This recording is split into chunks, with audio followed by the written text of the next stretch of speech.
And I can tell you, as someone who has fought for civil rights and democracy my entire life, I think now more than ever, we need a conference like this. You know, I don't have to tell you the role of leaders in cities like Los Angeles, which are global cities, and Mexico City. It's important for us to stand up for the notion that democracy isn't perfect. In fact, it can get complicated, but it's the best system of government that we've come up with. And from my vantage point, modern direct democracy, where the people are participating, is absolutely critical. And I think it's important that we're holding this session here in the INE, because all throughout Mexico, hundreds of thousands and even millions of people are concerned with what's happening with the INE currently. Not only the United States of America, but Europe and many freedom-loving people understand that it's important to have an organization that's making sure that our elections are clean, that they're fair, that people are participating in a way that makes our democracy thrive. So I wanted to come today to participate. I've been here over the last few days because it's very, very important that people like yourselves that work with civic organizations that are trying to keep our democracy alive, that we speak out against the assault on democracy all around the world. I don't have to tell you what's happening in Hungary or the Philippines or Brazil, or what's happening in Brazil and even here in Mexico, and frankly, even in the United States.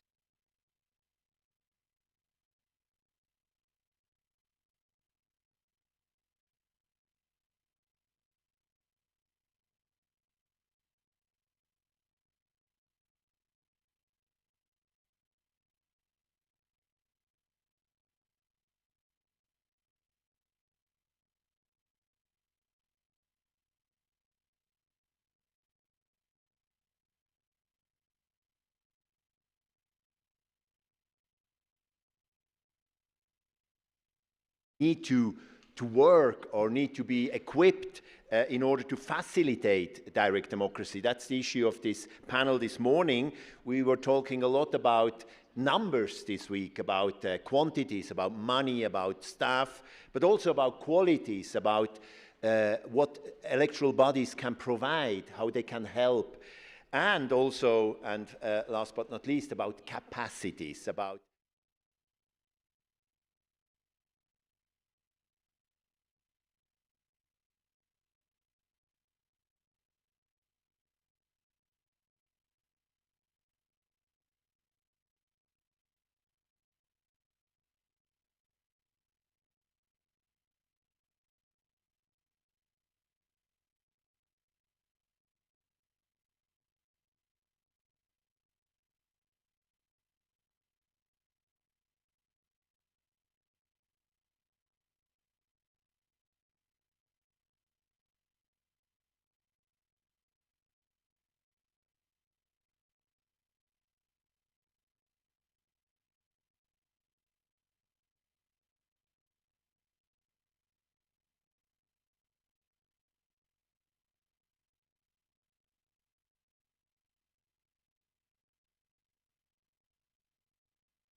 very often, not very frequently used, and people participate. So the question is really, what can electoral bodies do in order to help, to support, to assist in this process? And I would like to start with Claudia on that.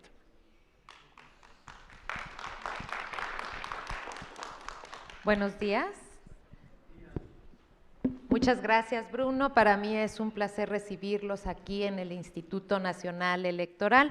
Estar con Ana Rabel, muchas gracias, Ana, con Jorge Enrique, con Néstor y con mi querida amiga Erika, compañeros todos de la función, y por supuesto con Bruno. Gracias, Bruno, incansable luchador y promotor de estos encuentros.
During all these days when we have had all our meetings, I believe we can we can be sure about the premise which has to do with the threats against democracy.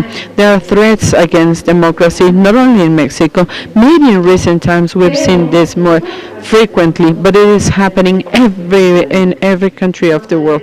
We see these alerts, we see these actual alerts and threats against the democratic systems. And what I believe is that in this learning or teaching or pedagogy about rights, what we need to do, because I believe there is a lack of clarity. What is democracy? We do not know. We do not clearly know what is democracy. And people think in terms of the lack of results by governments. They relate this to the democratic regime. And there, as electoral authorities and as electoral bodies, we need to work a lot because this incorrect perception has been pointed out by people. It has been said that democracy is not that useful and that it can be replaced by vertical regimes. For us to be able to perform our work, the work that is recognized in the laws, in order to apply citizens' participation mechanisms, we need to take one step back. First, we need to establish a pedagogic strategy, regardless of the context or depending on the context that prevails in each country, to be aware of what is and what is not democracy.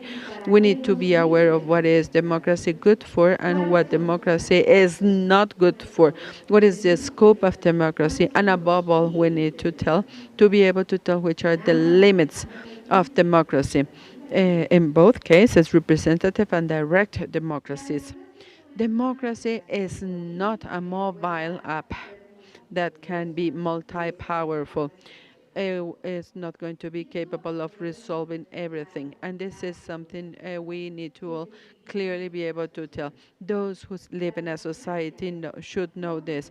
Democracy is how we are organized. It is how we have a government. It is going to be the mechanism that is going to take us to the collective decision-making process.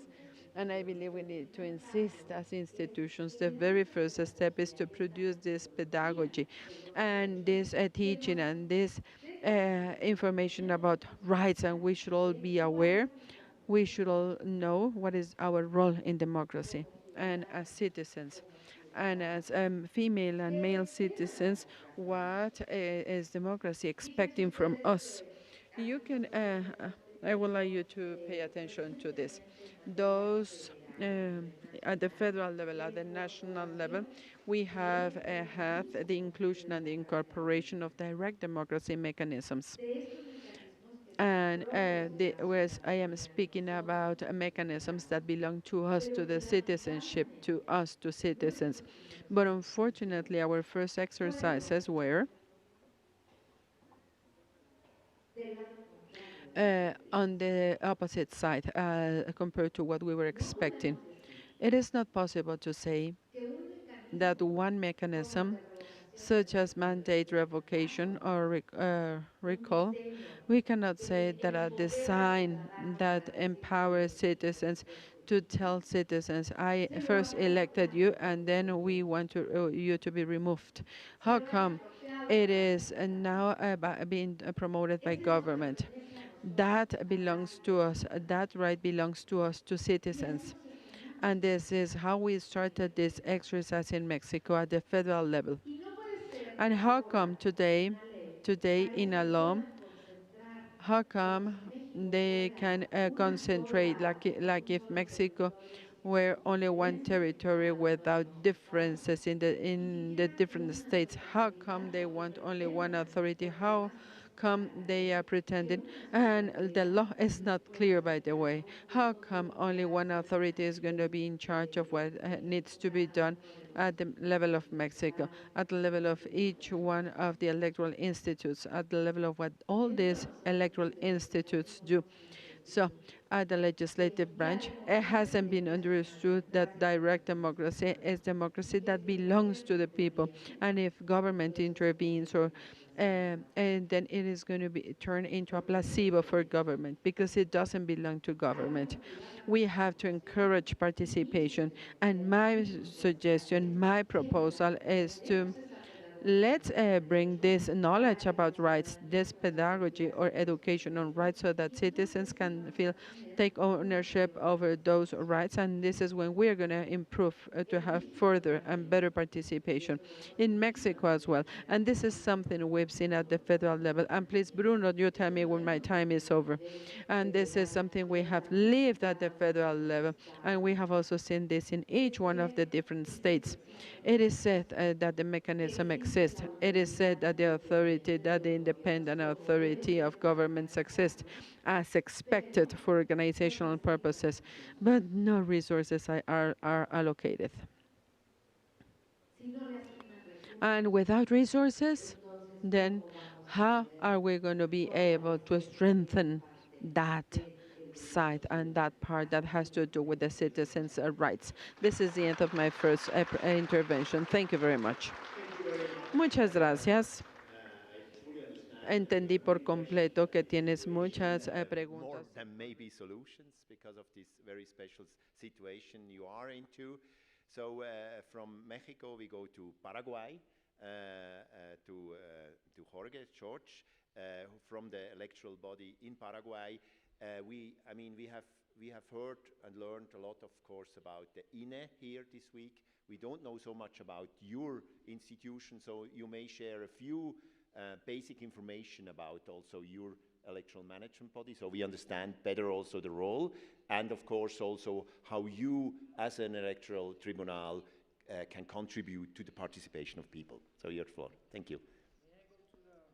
You can go there. I will give you a sign when there are 30 seconds left. Okay. Yes, it's about after 4 minutes.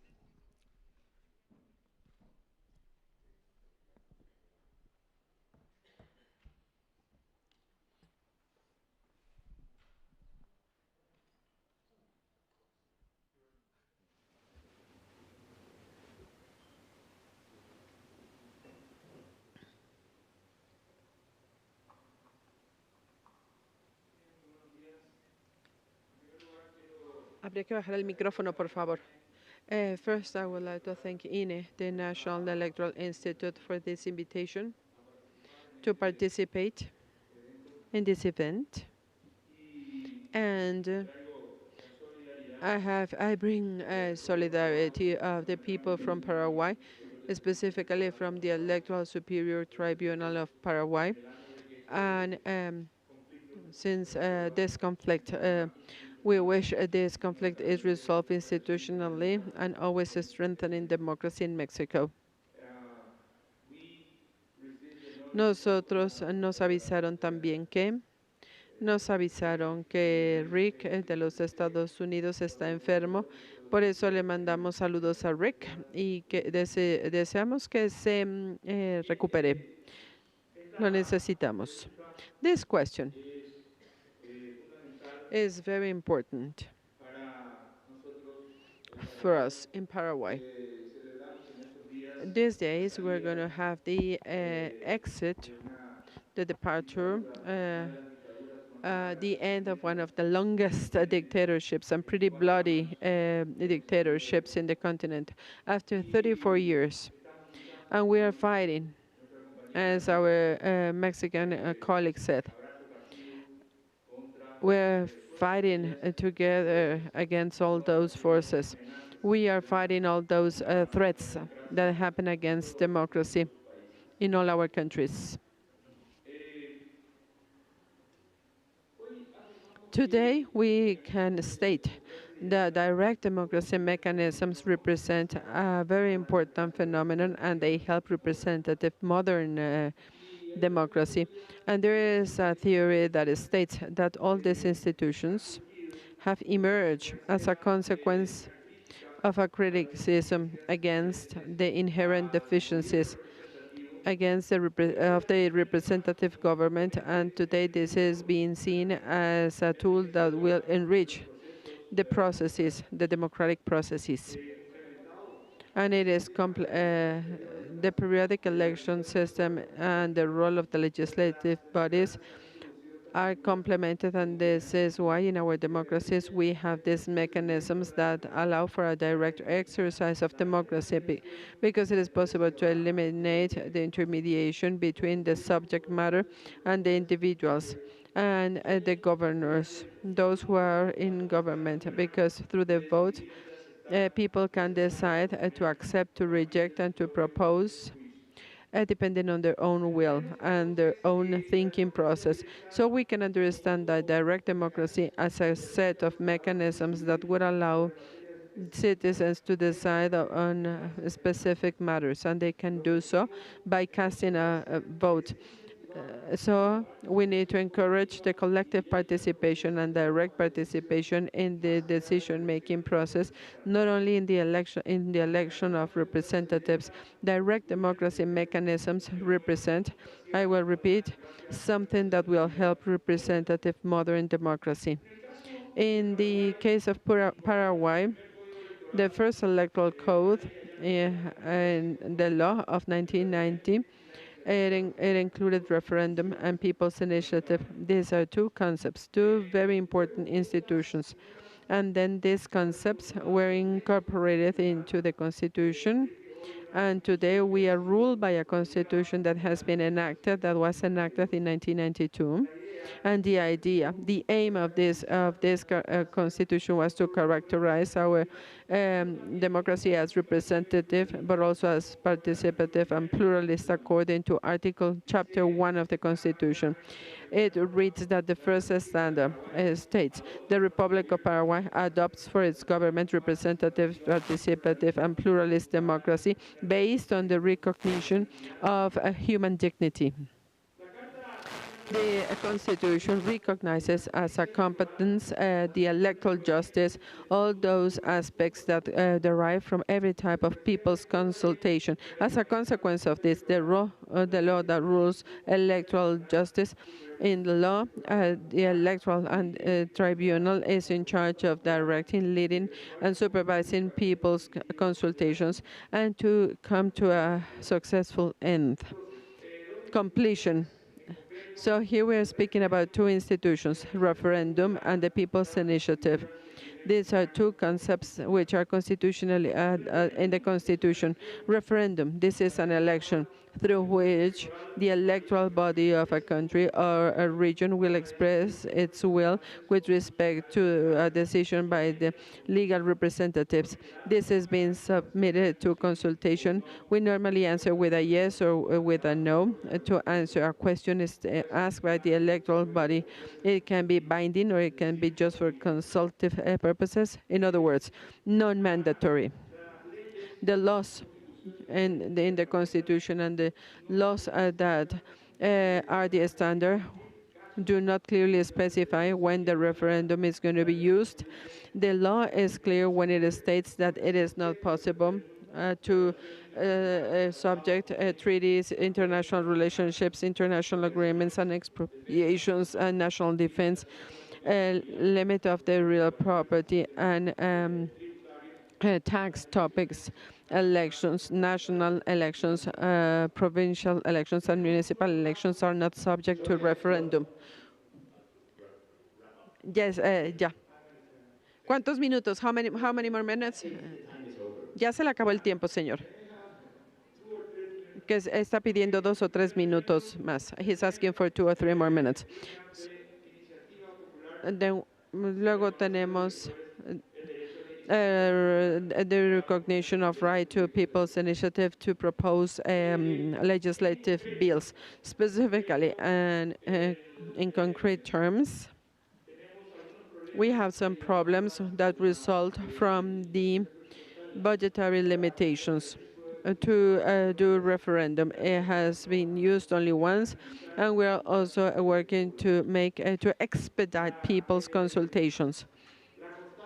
The constant of the institution that I am in charge of leading today, the one that I chair, is to fulfill its institutional aim regardless of the situation. We know that we need to offer continuity to citizens' participation. And I would like to end by saying the following.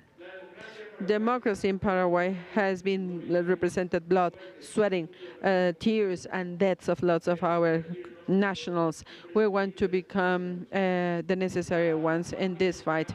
The nation we dream of, we don't want to have prosecuted children in our countries. This is our aim, and this will be possible by, if we strengthen democracy and if we strengthen rule of law. Thank you very much. Muchas gracias. Muchas gracias. Yes, and sorry for the short time. It's always a challenge in this kind of panels. We are traveling from the south to the north to the United States. And Ravel, when we are hearing about the Federal Election Commission, we feel that that must be a building which is 10 times as big as this one, but I know it isn't. I have visited the building, so share with you your thoughts about that.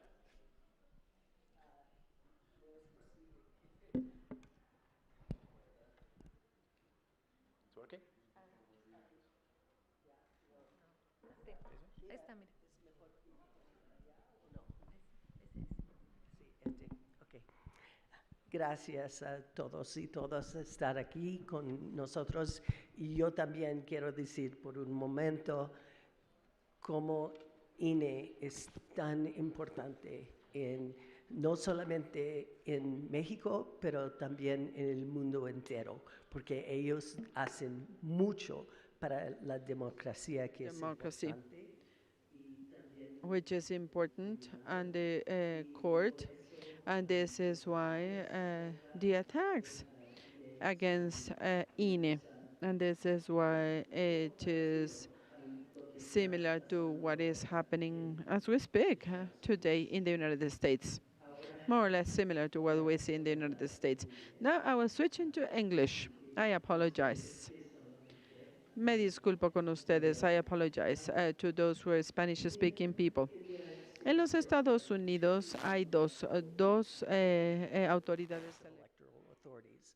There are secretaries of state and local registrars who do the work of the elections, and the secretaries of state are elected officials.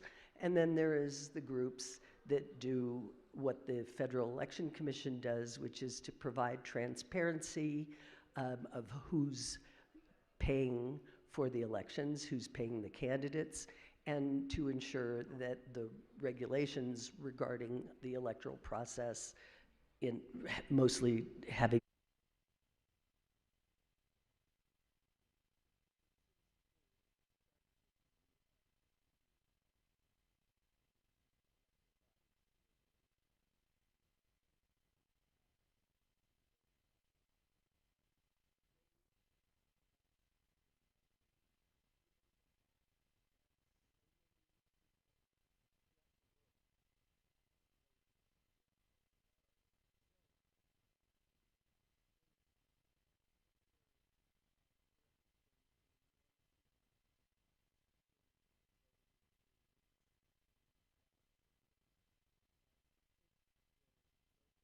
electoral authorities must take their work in large part to assure that there is trust in the electoral authorities and the technology.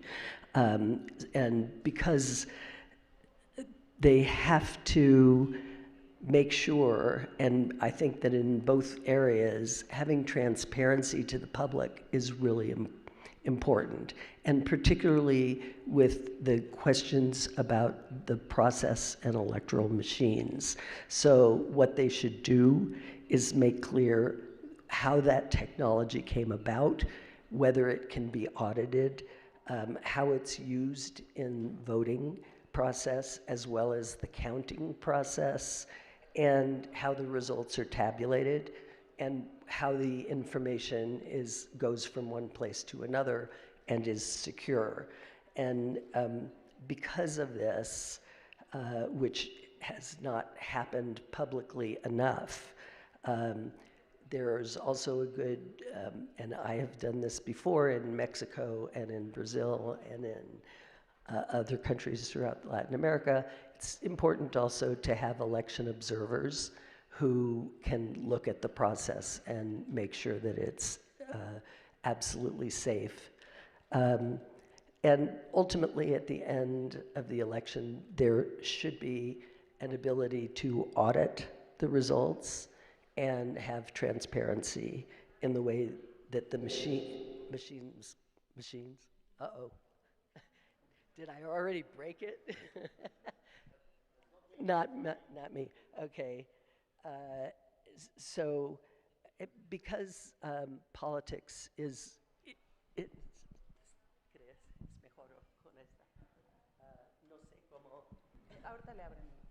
okay, viene otro. Aquí está. Okay, so all of these things should be communicated to the public so that they actually know about this before the voting process begins and all the way to the end. And I have an example of this that I think is really important. In the south of Brazil, I was there observing an election which was done at the subnational level for a mayoral race. And what the electoral judges did prior to the election, they went to all the schools in this town. It was a small town, relatively. Went to all the schools, talked to the school children about the mayoral election coming up. 30 seconds? Oh my God, this is such a good story, I have to tell it. Yeah. Okay, and, and the kids voted for who they wanted for mayor on paper ballots. And then, the day before the election, they set up an electoral process where the children came and voted on the machines. And there was press from Sao Paulo, from all over Brazil, observing this. And they also had a group of lawyer auditors from a neighboring town to come and take a look at what the audit, about whether it was fair and free. And in fact, the children voted with their papers.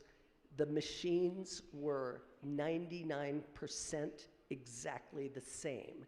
And since this was covered throughout Brazil, and Bolsonaro had been saying, oh, the machines are a fraud, the people in that town where in Brazil and many other countries, you have to go to vote, but you can annul the vote if you want. There were no votes annulled. Everybody trusted the electoral process and therefore went forward and voted the next day in that community. Thank you very much.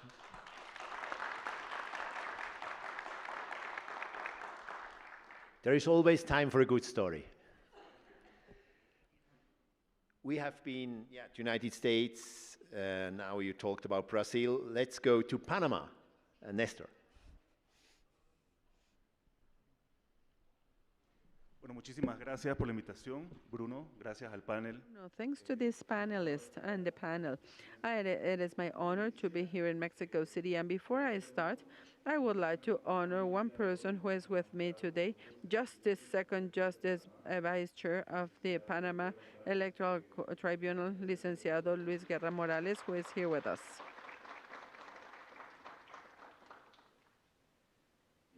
And now, when I was asked the question about the role of electoral bodies in the direct democracy mechanisms, I did a reflection. I did many very deep reflections. I thought by Nolan Resorsky, and the question is, why do we hold elections? And he even says that elections are the second choice we have as citizens, because the very first choice cannot be used by us, which is to do whatever we feel like we want to do. It is not possible. Order is needed. We cannot do whatever we feel like we would like to do. But in the specific, speaking about the specific role of the electoral tribunal, I should say that going beyond elections, because elections are included in the law, in the constitutions, and the very first day, someone said in the panel spoke about the referendum we had in Panama in the year 2006 about the expansion of the channel. We asked people from Panama they wanted or not the expansion of the channel, and a favorable result was obtained, and the canal was expanded. This is a legal process, the constitutional process, and this is what is normal, and because it was the expected process for the Panama Canal.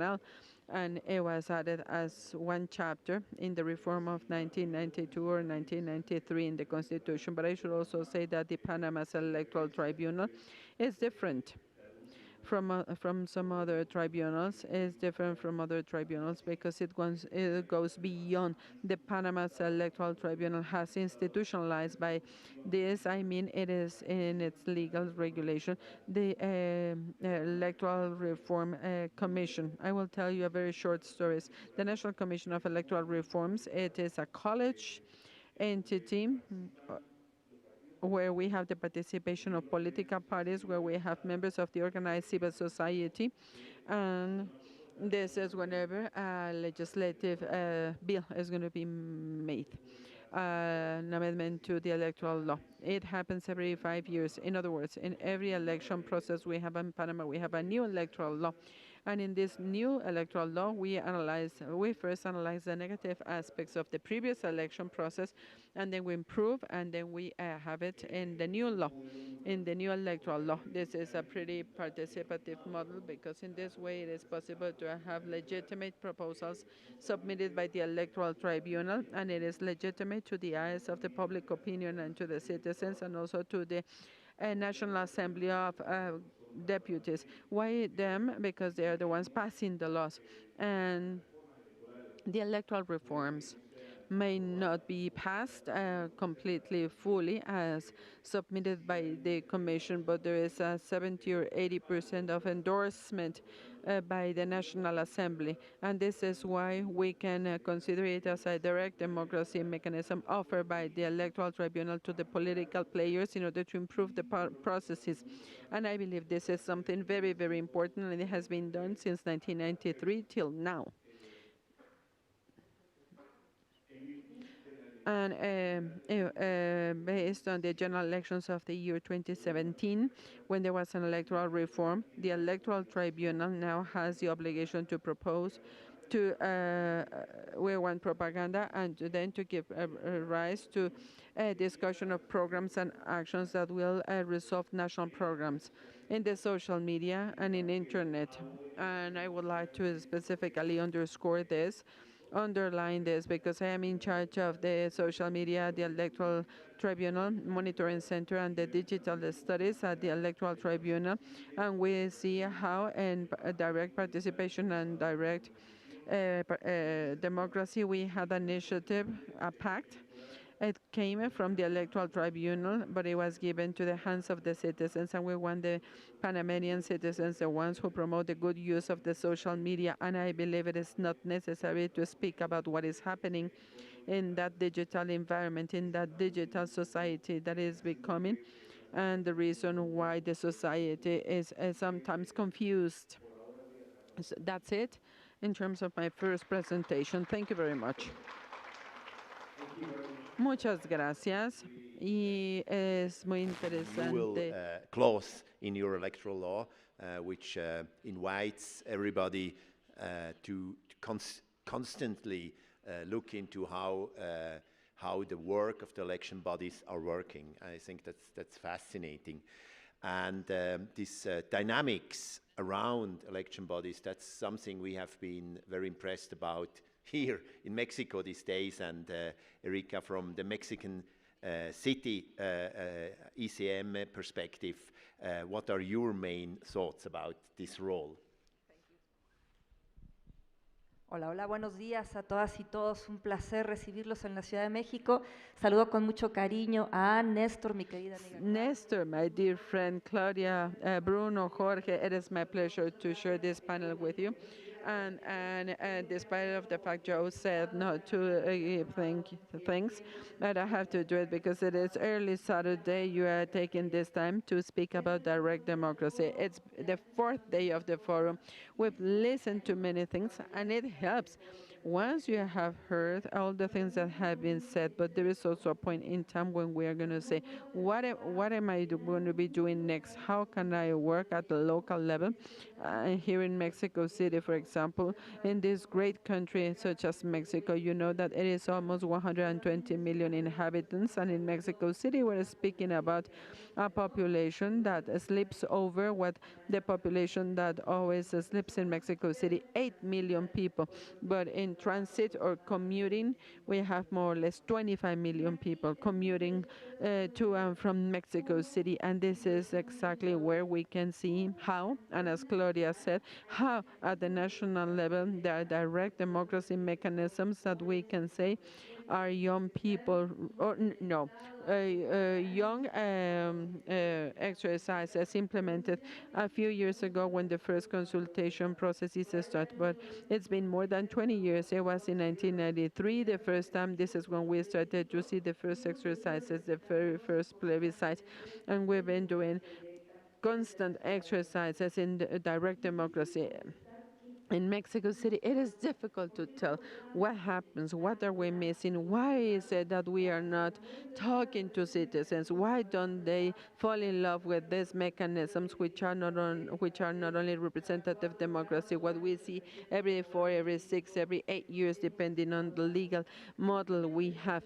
I believe there is a multifaceted problem, as many people have said. I agree in some of the very important points that have to do with this civic education, what we need to keep reinforcing since childhood, and then with youth, because we should not have this dreaming idea that once you turn an adult, we will automatically become a democratic person. It is like touching people and then say, look, now I like democracy as of today. And I believe this is the solution to life. I believe we need to be very autocritical. We need to go back to the basic elements that have to do with this education. They have to do with childhood plans that have to do with civic education, and we have to repeat these plans once and again and again. many times, and when we go to schools, when we go to the field, it is amazing to see how children, how they raise their hands, and they want to answer. They are asking for questions. They say, I want to participate, I have an idea. But then there's disappointment, unenchantment, disappointment with respect to democracy, because I believe a lot of weight is given to democracy, and we believe that it is the formula that will solve every problem, that this is a way to solve social inequalities, economic inequalities, and all the problems of a country. To me, this is not the only solution, but it could be a pretty assertive way of resolving. This is where we need to continue. We need to continue in this journey, in this pathway, and something that Claudia said, and I will be putting her on the spot, because yesterday I was talking to an academician, and we were trying to rebounce ideas to then come and talk to you today, and he told me, what are you missing? What are you missing at the Electoral Institute of Mexico City? What do you need so that you can exceed the levels of participation you have in your citizens' participation mechanisms? And I did just what Claudia did. Money. I need more money in order to do it better. In budgetary terms, we are in a very complex model where the electoral authorities in Mexico City, unfortunately, is a critical example where we have had a less budget. And then my colleague told me, well, what about the past when you didn't have this money problems? Why are you still having the same participation percentages?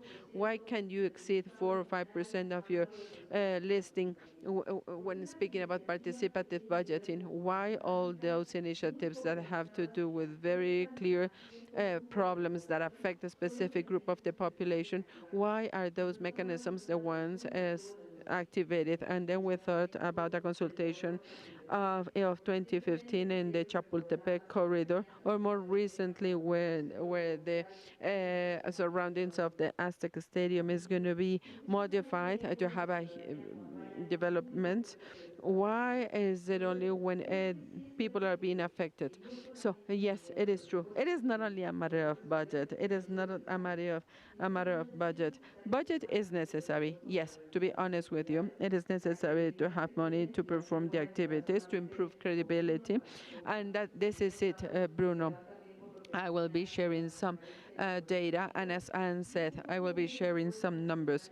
And recently there was a national survey organized by INEGI on civic education together with INE, and there is some speaking information. What is the community's participation? Only 19% of the population over 15 years of age said they have done community work in the last 12 months. Only 22% has performed activities related to public matters also in the last 12 years, and 56% of the population says that they know a type of citizens participation, but only 15% of the people has get involved in a type of citizens participation mechanism. This is pretty revealing information, and it is useful information for us as electoral authorities to criticize ourselves. We need to have more education. We need autonomous electoral bodies, and we also need to have this budgetary independence so that we can keep working with this and in these democratic mechanisms.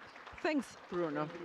Muchas gracias. Estamos hablando de mensajes sumamente claros. As I said before, there is always time for a good story. There are always time for interesting numbers.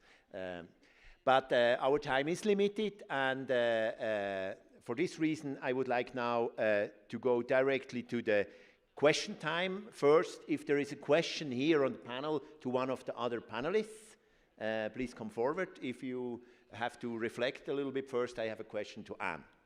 And my question to you is, you told us about the direct election of the Secretary of States. This has been here in this country also by the government IDs to have elections of, for instance, councillors of the INE. What do you think about this directly election of leading election management responsibles? I can speak loudly enough. No, we have translation. Oh, translation, yeah. Of course. I think it's somewhat problematic to have direct elections of secretaries of state, and the reason for that is that many of them are from one political party or another. And that has created, not in California, but in many places that has created a problem. It created a huge problem in the South. There is an enormous amount of states throughout the country who are making laws that make it more difficult for people to vote, in particular blacks, Black Americans, Latino Americans, and young people. So that's because they are aligned with the Republican Party, and that's what they're doing. So I think electing them may not be the best way, honestly. It's better to have people who are public servants to be occupying that role, who see that the issue is we have to get as many people to vote as possible. We want as much participation as possible. We want to make it easy for people to vote, not difficult, and we want to have them understand what the issues are. Thank you. Do you have a question to one of the panelists? I just want to say how great it is that everybody here is thanking INE and the electoral authorities in Mexico, because, and I know my issue often as being the Day of the Women, that the wonderful work that they've done for parity in Mexico is very unusual throughout the world. And that's not a question, obviously, but I really, for those of you who have participated in this and know this, I think this is an amazing advance throughout the world. Thank you. I think this is worth an applaud. Yes. Any question to each another? You, somebody? A ver, yo quiero preguntar. I would like to ask about participation indices, rates of participation with the countries which are here with us, because in Mexico at the national level, low rates of participation, because we're speaking about recent exercises, and citizens were not used to that. But in the States, we have a different X-ray, but also we have participation rates are not high. Ernesto and Jorge, would you please speak about direct democracy exercises? And what can you speak about the strategies to increase the participation? Sí, agradezco la pregunta, y el único caso que tuvimos de referéndum para permitir la votación de compatriotas que viven Vote for people, nationals living abroad in the year 2011, lower participation around 12%, and then participation improves in the people's initiatives because there was lots of bureaucracy. And today we are unlocking, unbureaucratizing those processes, because now we have the digital signatures online, holographic signature to prove the identity of people. It was very difficult. The participation is increasing in people's initiatives. We're working a lot in the awareness of our nationals, thinking in terms of their freedom of consciousness, and in the election processes in general, participation is around 60% in average. But our objective for the next elections, the general elections, on April the 30th, we want to reach 70% participation rate, which would be a record participation in our country. We are working our best. We are doing inclusive policies, training.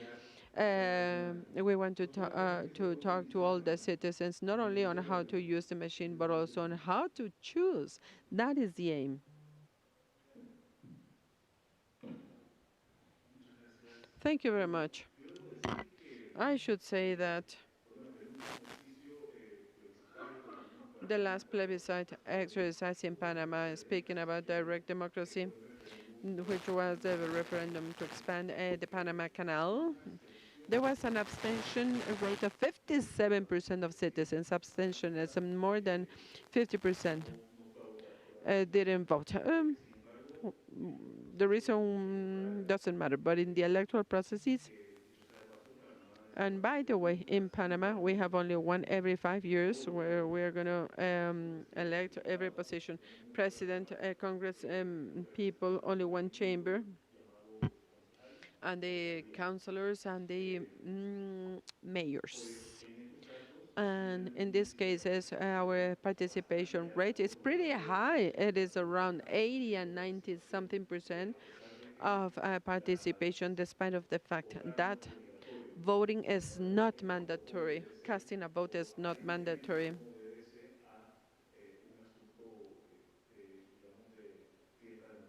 It is not a democratic celebration, and it is not that people are anxious to participate. Panama has a political system, a highly clientele-based system, and this is maybe why citizens cast a vote, waiting for something in exchange. And this is where the electoral bodies should emphasize even more. We need to emphasize this conscious vote. We don't want the vote to depend on something, to be conditioned by something. We want it to be in favor of a better political system, in favor of a better city. And now speaking about the Commission of Electoral Reforms. And it is great to have the possibility to meet every 5 years to discuss the electoral law, to improve it for the next electoral process. There are some contrasts, there are some pros and cons. In this case, cons. For example, the lack of clear objectives in the case of the electoral reform. It is only at the very short term. It is the analysis of the electoral law based on the things we didn't like. This is based on a very short time scope horizon, and then to make it better for the next election. Everything is based on a very short term horizon, and this is something I do not like that much. And I will now quote Roland. And this is something normal. I know this is perfectly normal. For example, when a large political party is looking at representation in government, a political representation for them, and a small political parties look for fair representation. In other words, in one or in another way, each one of the political players they pool resources for their own. And I believe this is one of the big problems we have in democracy. And this is it. Because at the very end, in the final comments, I would like to deepen into this, but also based on an idea expressed by someone last Tuesday on the inauguration day. Ahora tengo una pregunta para ustedes. In the plenary this week and have a question now. Everybody has a... Oh, yes. Welcome. Microphone. Sí, más que una pregunta, quiero ahondar en lo que dijo la licenciada Claudia. To what Claudia and what Mrs. Estrada said. Yesterday, we went to the Tecnológico de Monterrey, and my thinking before arriving to the place, I thought I was going to be no less than 500 students listening to the forum. What am I saying this? I was expecting 500 at least students, 500 students. And it is because of what these two ladies just said. What do electoral bodies need to make new citizens? Training, education. In my country, in Panama, we have a saying, we have a thinking, we have a thought, and we say that gold. The old parrots will not bring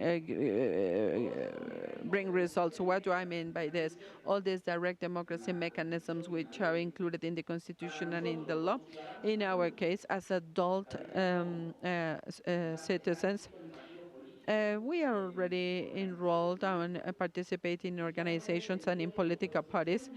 And if we could only make more new citizens, if we could organize training, if we could train people from the lowest level all the way to the highest level, this is when we're going to get excellent results in the near future, because since they are children, we're going to teach them that once you become an adult and you're going to cast your vote, you will also count on mechanisms. And if those citizens you have elected to represent you, if you elected them as representatives, and if they do not honor the promises, you have mechanisms and you have the right to ask for a participative budget for your community. The only way to make it happen is going from the lowest to the highest level, and this is why I commend Mrs. Estrada and Claudia, because I believe this is precisely where we have the key to what we're speaking about. Congratulations to both of you. Muchas gracias. No nos queda mucho tiempo. To you, all of you, what makes you most happy in your job?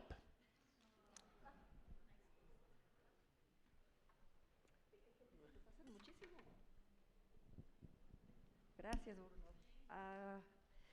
Híjole, hay días en que mucho, porque el compromiso es muy alto. Sinceramente no estaríamos aquí sentadas y sentados si no creyéramos día a día en lo que hacemos. Every day in what we do and the meaning of the transformation of the citizenship. And it is not having the solution to every problem, but I do believe we have a positive influence as electoral authorities in all this that we call civic education and in the creation of new citizens. It is a difficult challenge sometimes. It is difficult. You know that in Mexico City and in Mexico, we are not having such a good time at this moment because of the reconfiguration made to the electoral system. But this is a challenge we always want to overcome, and this is why we're always getting prepared for. Now, direct democracy, and this is going to be my closing remark, Bruno. How are we doing in terms of participation? Unfortunately, we do not have good news. And those spontaneous exercises by citizens and initiatives whenever there is a specific problem. I remember that experience of the Chapultepec corridor, almost 500,000 people who wanted to participate in the consultation to know whether or not their surroundings was going to be affected, the place where they lived, to create a chains of shops. Only 5% of the people voted. Only 5% of those who were allowed to vote, despite of the work. Look, your life is going to be modified. You will not be able to park where you normally park your car, and the place where you normally walk by. This place is going to be affected because now there are going to be lots of people because of the commercial corridor. Only 5% participative budget exercise. It's been 11 years doing this in Mexico City. Only in average 50% of the people participate, only 5%. So what matters the most is to continue with the exercises. We should not quit. And there are some governments says, oh, if only this number of people participate, why don't we remove it and let's use other mechanisms? This is not the formula or the solution. We need to keep doing this, the same mechanisms. This is the only way opportunity we have to have new citizens, and we need to make people get used to the exercise the rights, enforce the rights. Let's do not say it as an obligation or as a burden. Thank you very much. Gracias.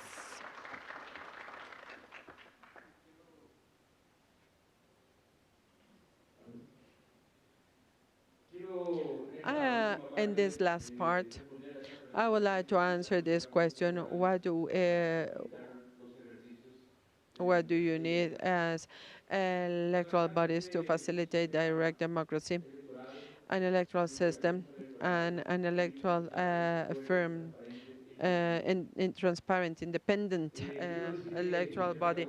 I would like that in Paraguay we are coming out of the ashes. We had a huge tragedy, machines and devices, and one friend was lost, and everything was set on fire. Everything burned, and despite of that, we have a very clear system. This is what we did in the primaries. On January the 18th in Paraguay, we have secret vote, an electronic vote. We have used with very good level of success all these voting machines. I am not saying that it is better than the Brazilian system, but we call them voting machines, and because we can store, there is no a risk of hacking, and there is no online transmission and a public scrutiny, and the trap jewel, which is the transmission, the fast results. Once the scrutiny is completed, those results are transmitted via CTX to a central we have. And the example that I want to share with you, and the good news, is that in the primary elections, the electoral stations were closed at 1700 hours, and before 2000 hours, we already had the irreversible results. Two runners of the Colorado political party, one of the largest political parties in our country, and they recognized the results of the elections, and at 2000 hours or 8 p.m. we were at ease. We had the results, and it brought peace, it brought easiness, tranquility, and this good sensation to citizens. And all this work was possible thanks to the commitment of the officers we have at the institution. It is amazing to see every weekend, days off, people working even despite of the temperatures, and they are working there, and they give everything in favor of the institution and in favor of democracy. I would like to honor them in this event. And I also would like to say that it has taken us to a high level of credibility by the citizens. This is what we need, and this is what we're still strengthening. And what we can also speak about here is that we're doing a very interesting effort with a training school for women leaders, inclusion, gender equality as well in the political system, inclusion of our brothers and sisters from the indigenous communities, and people, brothers, and sisters, I believe, over 50 or 60 years of age without their IDs or cédula. This is very emotional, and inclusion of youth. We want to reach the highest levels of participation, and then we want with the results to have legitimate results and legitimacy given to all the authorities that get elected. And we want to have very clear, transparent electoral processes, and we want to become what the Constitution says, as the keepers of the people's will. This is what we are looking for in Paraguay, and we are collecting the experiences of the different countries here, and this is very useful to all of us. And we are also want to share technology, knowledge. We have an exceptional technical team from the technical perspective and from the personal perspective, and with Dr. Jaime Betan and with Dr. Cesar Rosell, we are building, we are taking care of this democracy that has taken us that much, the life of our nationals, blood and sweat, and this is something very, very important, and the experience we get from here is going to be very important for our country. Muchísimas gracias. Muy bonitas palabras de felicidad. Thank you very much.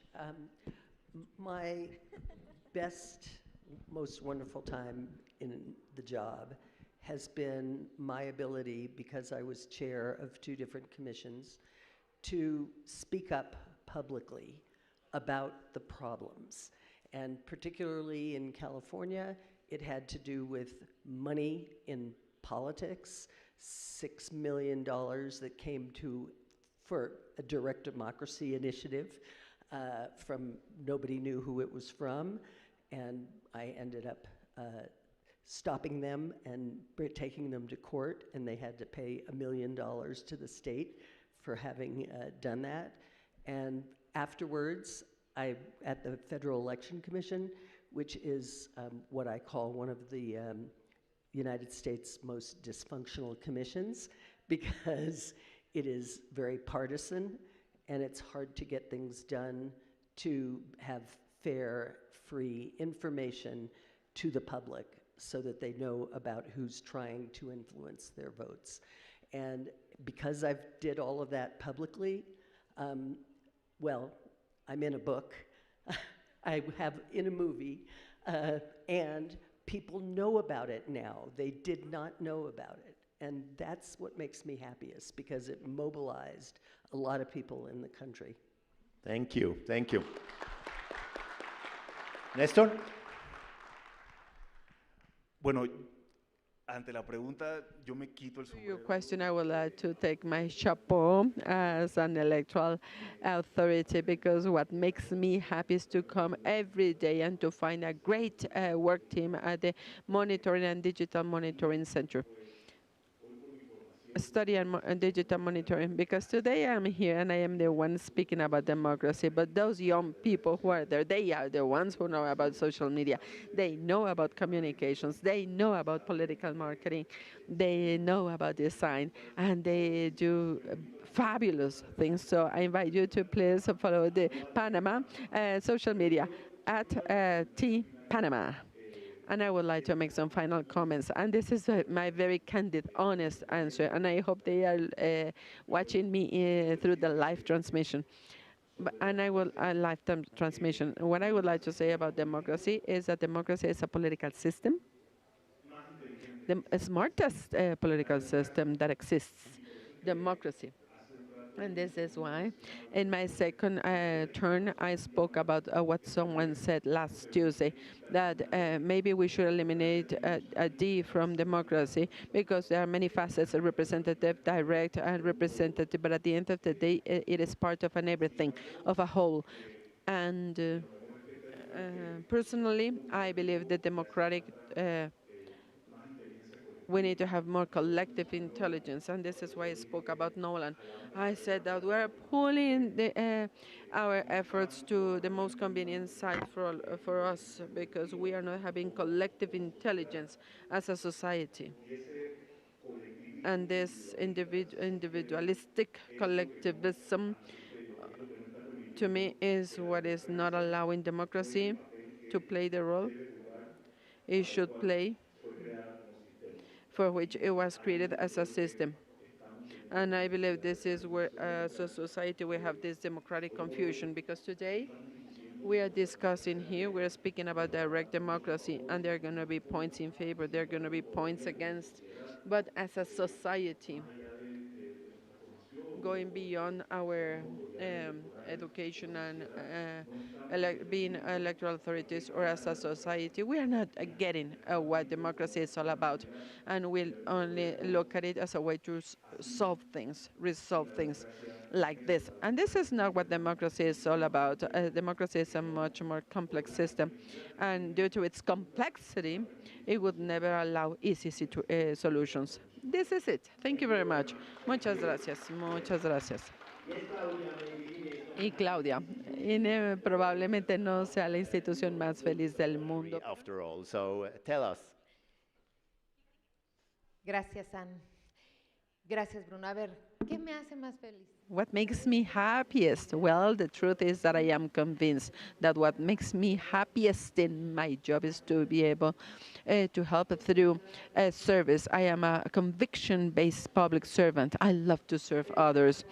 But transforming through institutions and to have the possibility to make public policies that will have an impact, some type of impact, so that somehow we can solve something, even if it is something very tiny in terms of social issues and problems. Those who know me, and even more here at the Institute, I can tell you that training, civic training, is my preferred. It is the most beautiful. I have many different areas of expertise, many, all very interesting, but here, civic education, and to have the possibility to tell my bosses, citizens, that I got prepared to serve you, and together we can have an impact in our country. This is what makes me happy about my job.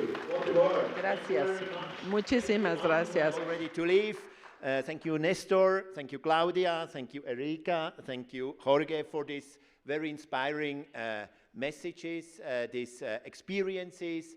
I really think it's, I mean, to think about what makes us happy in our activities and work is always a lot of energy which gives us for the next steps. Because in spite of all these problems we are facing, a lot of these deficits, there is always a step to be done and always a step we can learn from what we have done before, and especially also why we are gathering at this global forum. Thank you very much. Thank you. Thank you. So now we will stop the live streaming and we'll get some short stories. We stopped the live streaming because not everybody here in this room has it so easy to be online and be seen. So we will now go to the short stories. Thank you very much. Who is taking over?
Okay.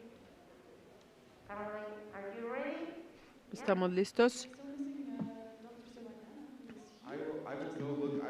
Yo voy a ir a buscar al doctor Sewayana de Uganda y vamos a dejarle la palabra a este increíble panel que incluye desde La Paz hasta Viena, ¿verdad? Y hasta Kampala. Ok.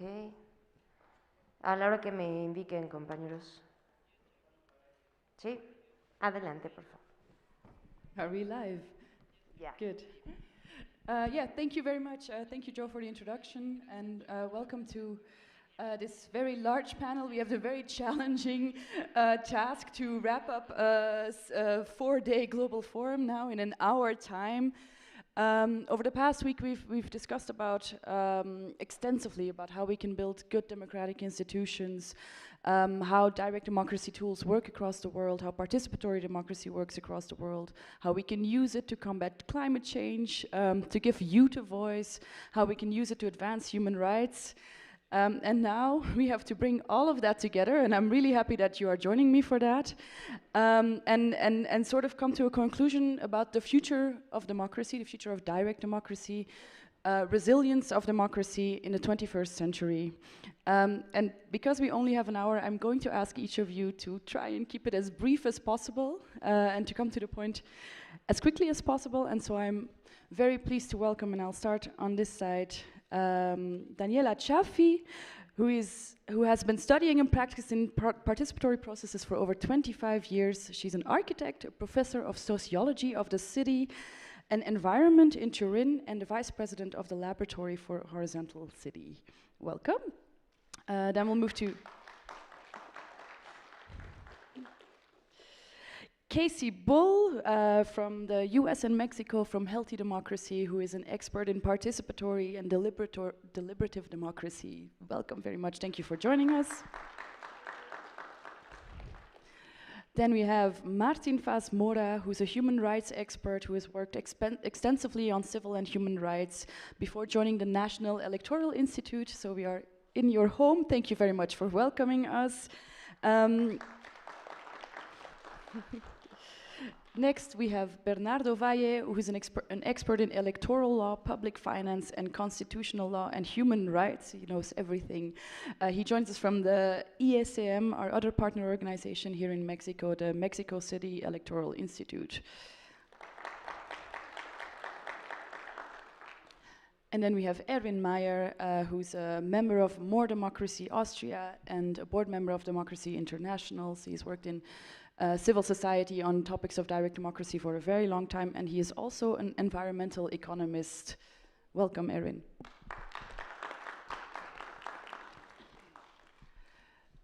And then we are still waiting for our final panelists, but I think we will get started. And I will start here. I actually have the same opening question for all of you. You all have very different backgrounds and very different expertises, and so I would like to hear from you.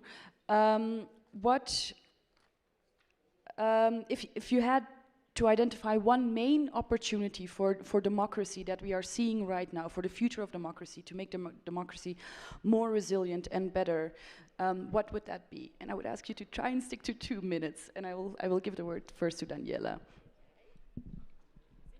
Okay, thank you, Caroline. Okay, my very quick answer is that the opportunity is to contribute to our democracies. So we are normally speaking about participatory democracy, of course, deliberative democracy and direct democracy and representative democracy. And I would like to add to our vocabulary, our international vocabulary, another possibilities, another opportunities, and this is the contributive democracy. And the next time you will come to Italy, please visit not only the Colosseum, not only the Torre di Pisa, but also 1 or 2 or 3 of the 7,000 pacts of collaboration that are ongoing in 2,060 Italian cities. So this is the opportunity.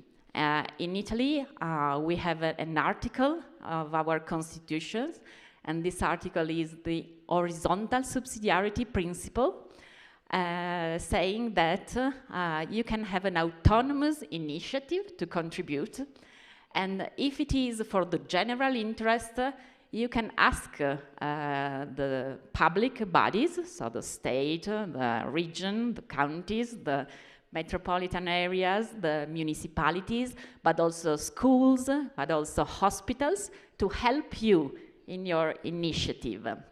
So, in the contributive democracy, the starting point is the autonomous initiative of citizens to take care of common goods. So, this is my very quick answer. Thank you. Thank you, that sounds really great. And then I'd like to welcome our final panelist, Dr. Livingston Sebanyana, who is a human rights lawyer, the executive director and founder of the Foundation for Human Rights in Uganda, and the UN independent expert on international order.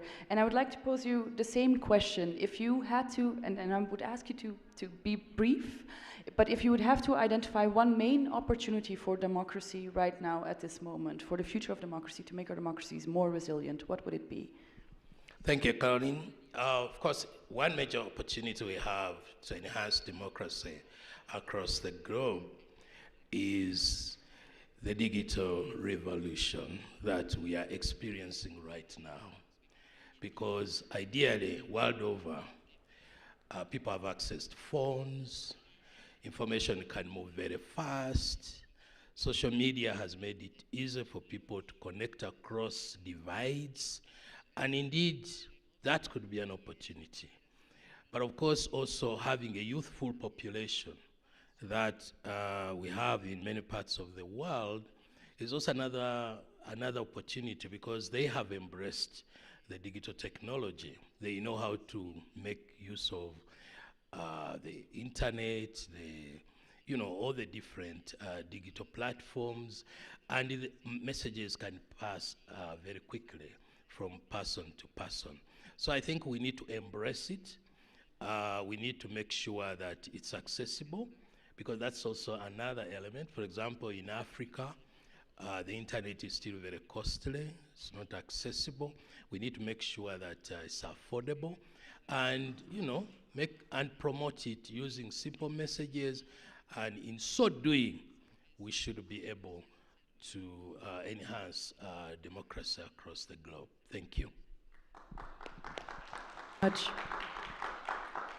Casey, what is the main opportunity you see in the world right now? Wonderful. Thanks so much for the question.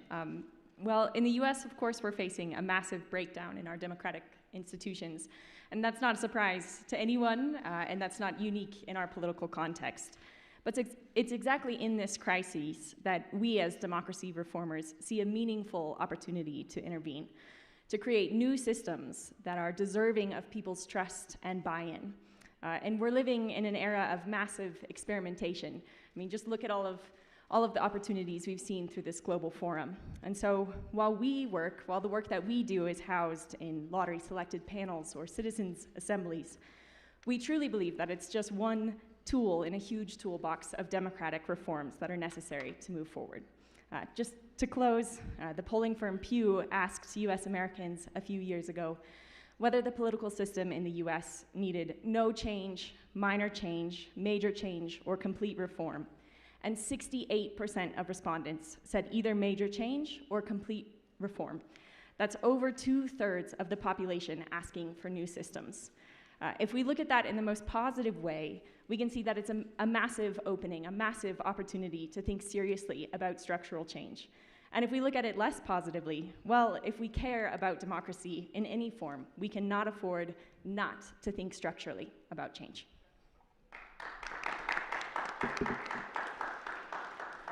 Thank you very much. Martin, I would pass the same question to you. Maybe, Casey, could you?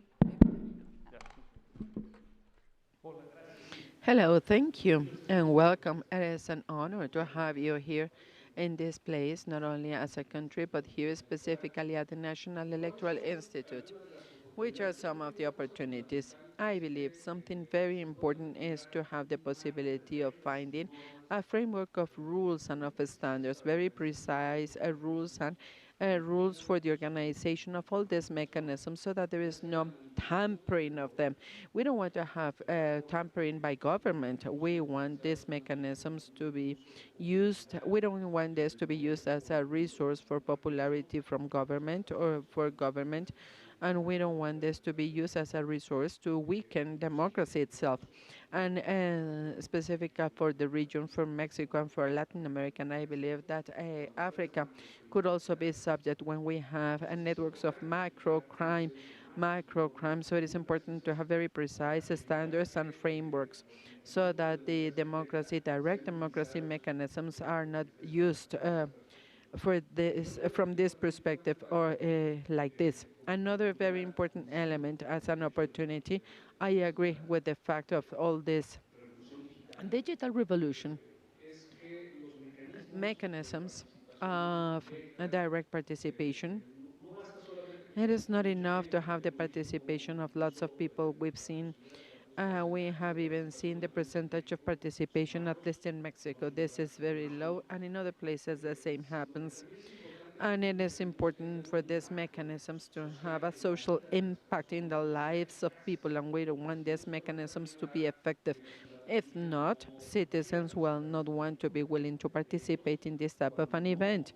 If there is no modification, if there are no changes made to the concrete elements of the lives of people, and when, for example, the results are not effective. So if we could only have a clear, well-established framework of rules so that there is no tampering of all these mechanisms, so that we can actually be able to strengthen democracy in its widest scope, this is an opportunity. This is something we need to look for, and from the perspective of the electoral institutions, this is how we try to participate in this type of mechanisms. We try to promote them, and we want them to be operational, fully operational.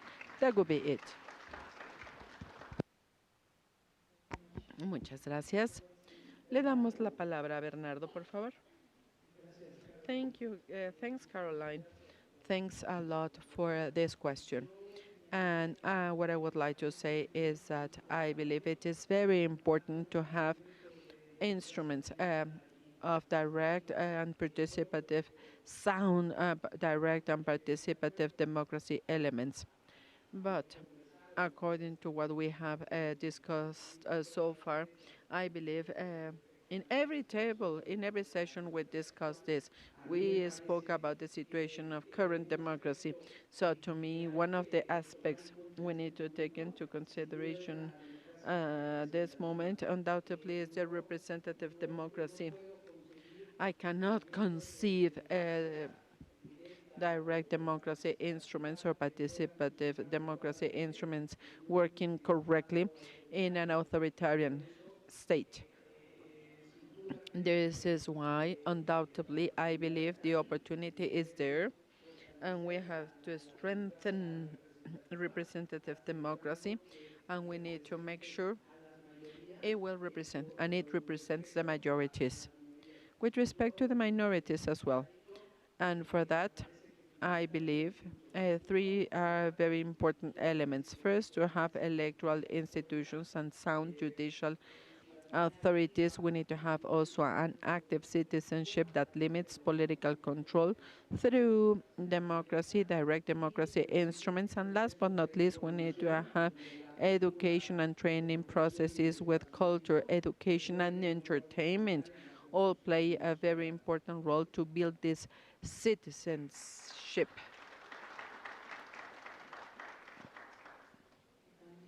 Por último, Erin, la misma pregunta.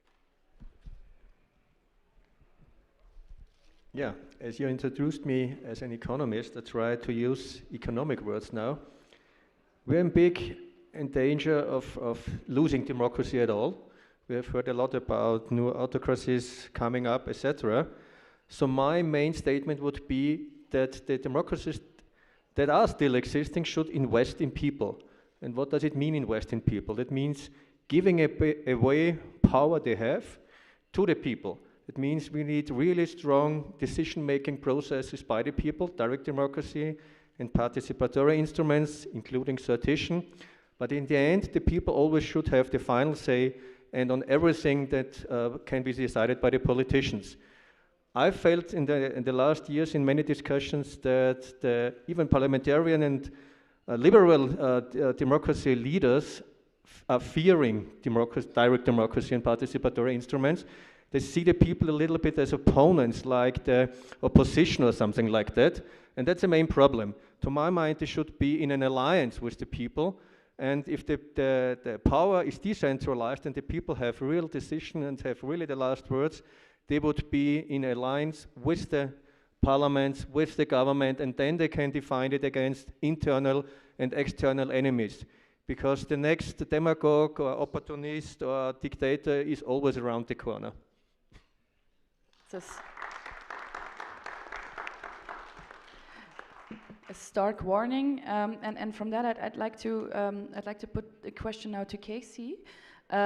You've mentioned experimentation, and we're hearing, yes, people, there's also this fear of democracy, this fear of letting people participate more. And so my question to you is, can more participation, can direct democracy, can it also be a weakness? Can it stop us from moving forward? Yeah, great. Thanks, Carolyn. Actually, change my notes. Great.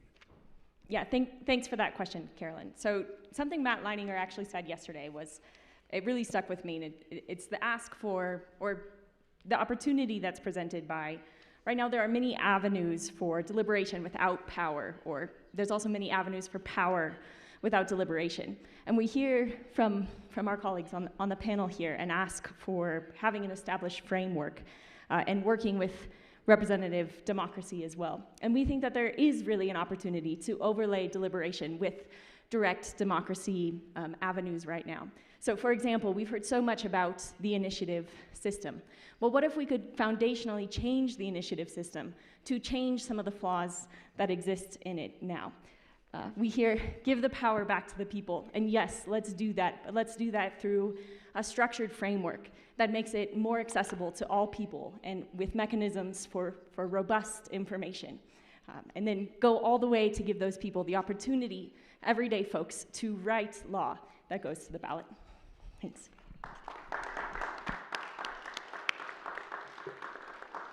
Thank you. Yes, when we're talking about framework, we're talking about good institutions.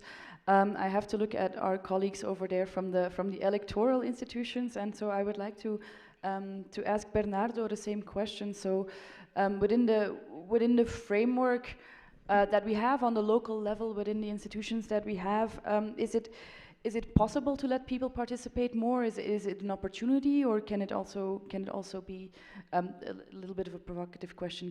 Can it be a danger, as is sometimes said by the opponents of democracy? Gracias, Caroline. Como señalaba yo hace un I said a while ago in my first presentation, when I was speaking about 3 elements in that regard, undoubtedly, direct democracy is fundamental for the consolidation of the democratic system. And it is very important for citizens and for people to take the plazas, to participate in the decision-making process.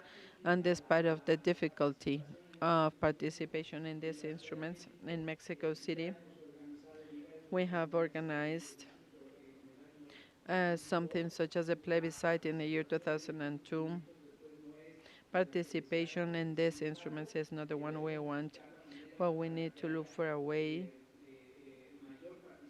We need to look for a way to have better participation, and to me, the key has to do with communications of people.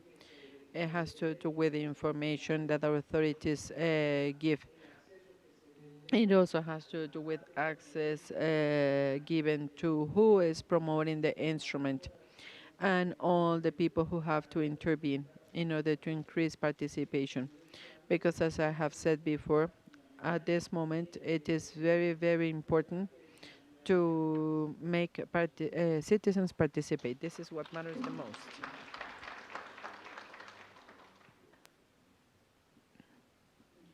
Muchas gracias. Ahora vámonos con Daniela, quien es especialista en la democracia local. Cities, really, with the help of citizens.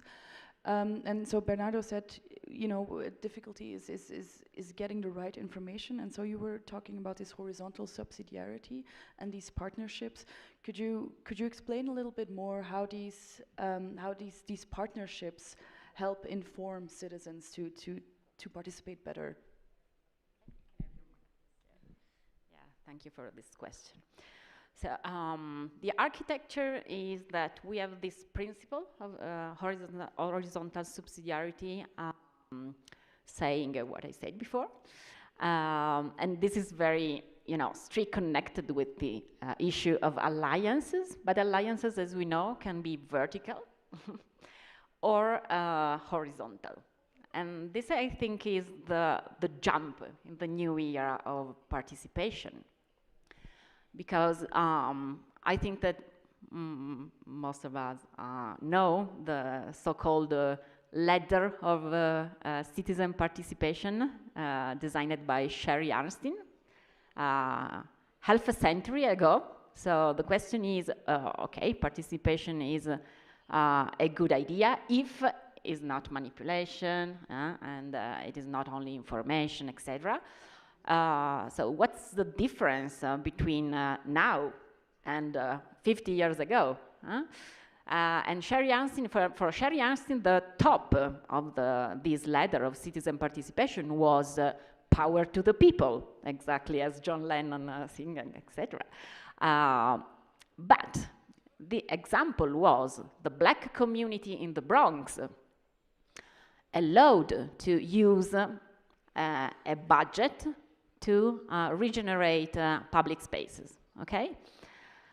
Whilst I think that in Italy, we are a very large laboratory of horizontal subsidiarity, because in the example of New York City, it's not the measure of New York City allowing the black community to participate, but the black community, for example, also an informal group of mothers in the Bronx, taking the autonomous initiative to take care of these green areas, for example, of the neighborhood, and asking to the measure, not exactly to the measure, but to the technician working with the measure, to take care together of this common good.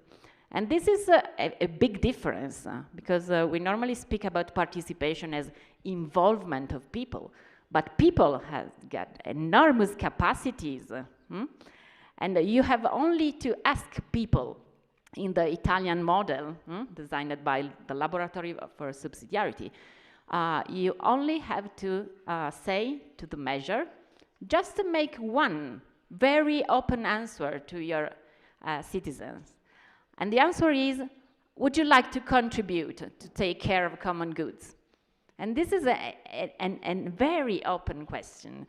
And this is the secret of the, you know, the engagement, the communities in action. And when a community is in action on an issue that the community felt very, very strong and core, then the planning policies normally follow the issue and the way of making an horizontal alliance. So the secret is to have the municipality, not only the politician part, but the technician responsible. And me, just as Daniela Ciaffi, okay? Or you just only as Caroline, okay? The informal groups of citizens, informal groups, okay? Then the association, of course, then the private sector, then, you know, who would like to contribute and how. And so I have translated, not me, but in our subsidiarity, we have translated this regulation that at the local level municipality can adopt to make this very open question. So I have the English and the Spanish version, and I'm happy to share it with you. And to really think in all your countries if it is a possible model of contributive democracy. Thank you.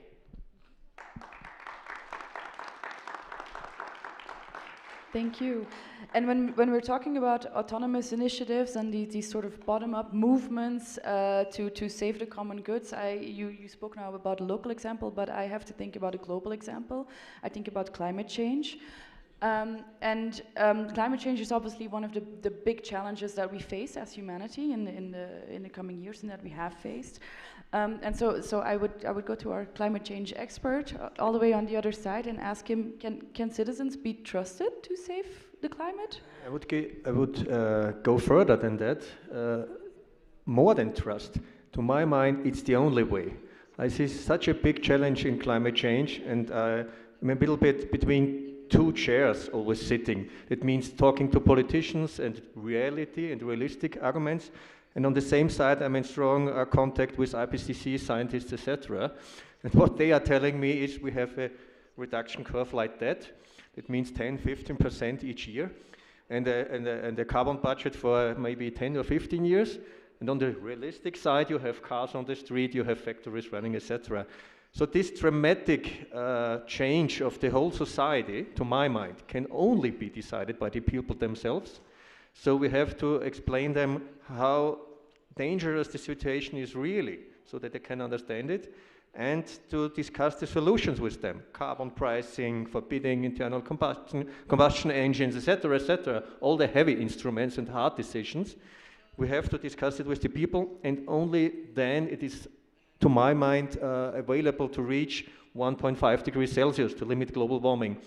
If it is up to governments and parliaments, for me it's very, very clear that we will never reach 1.5 degrees Celsius. So it's not only trusting, it's the only hope I have, that we have a combination of sedition formats like climate assemblies, but, and that's the main but, in the end there must be the decision by the people. This is maybe also I want to add to my former colleague to the statement. The horizontal alliance needs decision-making by both on the same level. That's very important, because the OECD is talking about a so-called deliberative wave going around. And I can see this really in all countries. There are more and more, and I would say inflationary formats of deliberative processes and participation processes. Nice to have a talk, nice to hear to each other. But in the end, they go away, and the politicians in parliament and government decide, as they always had, and they are under very strong influence of special interests, especially of the fossil fuel industry. This hasn't changed the last decade, so the only hope is for climate change that we have this alliance with the people, and the final word on instruments and everything is up to the people. Thank you very much for that.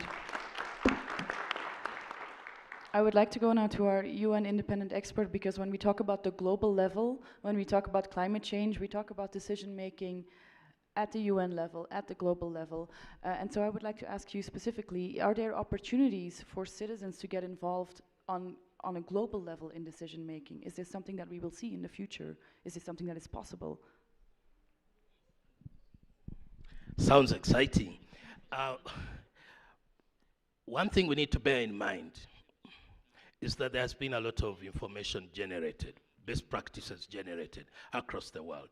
The biggest challenge we face is that we are not sharing this information. Just last month, I think it was last month, in Doha, the discussion was on climate change. The Doha Declaration tells you very clearly at every level how to deal with the question of climate change. For example, Qatar in particular shared best practices on how they have been able to reduce carbon emissions. So these experiences need to be translated at the local level. This information needs to be brought to the lowest level, and that requires North-South partnership. And that's critical. We also need to bear in mind that there are systems, there are standards, there are measures that have been adopted at the international level that need to be disseminated at the lowest level. And that calls for democracy activists like us, for example, to be key in ensuring that we open these spaces. Broaden these spaces. How? We need to understand, for example, how the UN system works and what opportunities it offers.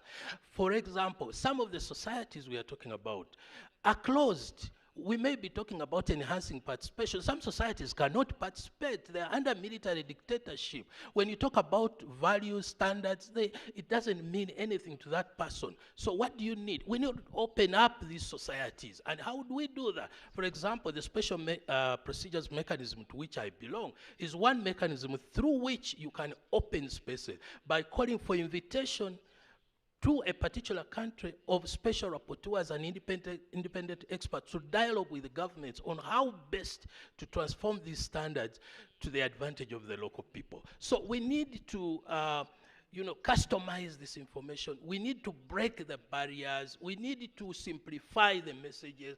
We need to ensure that information generated at a particular level goes to the other one. And I think an opportunity we have with this global forum is that we are generating, we are networking, we are sharing experiences, best practice. These need to find room to the lowest level. And that, for me, would be the answer to your question. Thank you very much.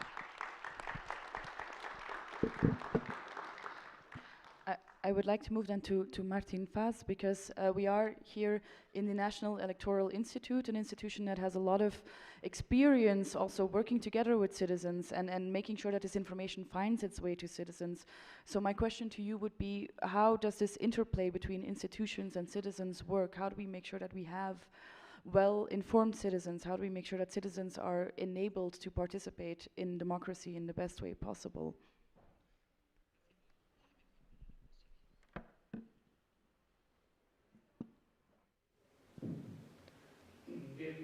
Well, a very important element is that institutions, in this case electoral institutions, should establish an ongoing social communications policy. And in the case of Mexico, at least, we had the advantage, at least until now, we have the advantage of having spaces. We have spaces in radio and in television in a way that through a communications policy, well-defined communications policy, we can give information to the citizens. I believe this is very important. It is very, very important to use these types of tools as public institutions we have. We should also have a very clear and established regulatory framework, because it should not only be a given away or something given for free by governments. I know that there are some electoral institutions have it, not all of them, but it is very important to have spaces dedicated to communications. And another very important element, at least in the case of the Electoral National Institute, is the national strategy of civic culture. It is a public policy, and it has been drafted by the Institute, and it was created by the Institute to overcome one of the weaknesses in our citizens' culture, and which is the weakness of the citizens' culture. And through this strategy, we can organize activities together with entrepreneurial institutions. We work together with the civil society and, of course, with government, so that we can establish this whole strategy, a theme-specific strategy that would also allow us to do a very wide communications effort of the different public matters, to then take this discussion to the public life of people. And we want the society to also go to the public plaza, for example, because one of the elements is to demand from authorities. So I believe that with a well-conducted social communications policy, talking to citizens, and with this civic culture strategies well implemented, this is how we can share the information. And even more, for example, when we have a direct participation mechanism that we have to promote, advertise, we should also have the communication strategy, because a very important element in every type of direct democracy mechanism, as well as in every electoral process, but speaking about direct democracy mechanisms, is that we should have well-informed participation, and this is precisely where we play a very important role.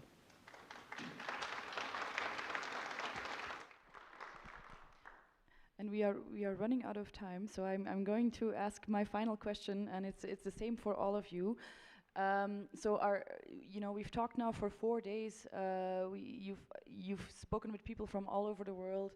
You bring your own experience, and I would like to look forward to the future of democracy, to democracy in the 21st century, and I would like us to do that in a hopeful way. So I'm asking all of you to tell me about the most hopeful example that most hopeful sign that you have seen that democracy can work. There's some experience that you've had that shows that there is a way forward for democracy and that there is positive development. And maybe I'll start all the way in the back with Erwin.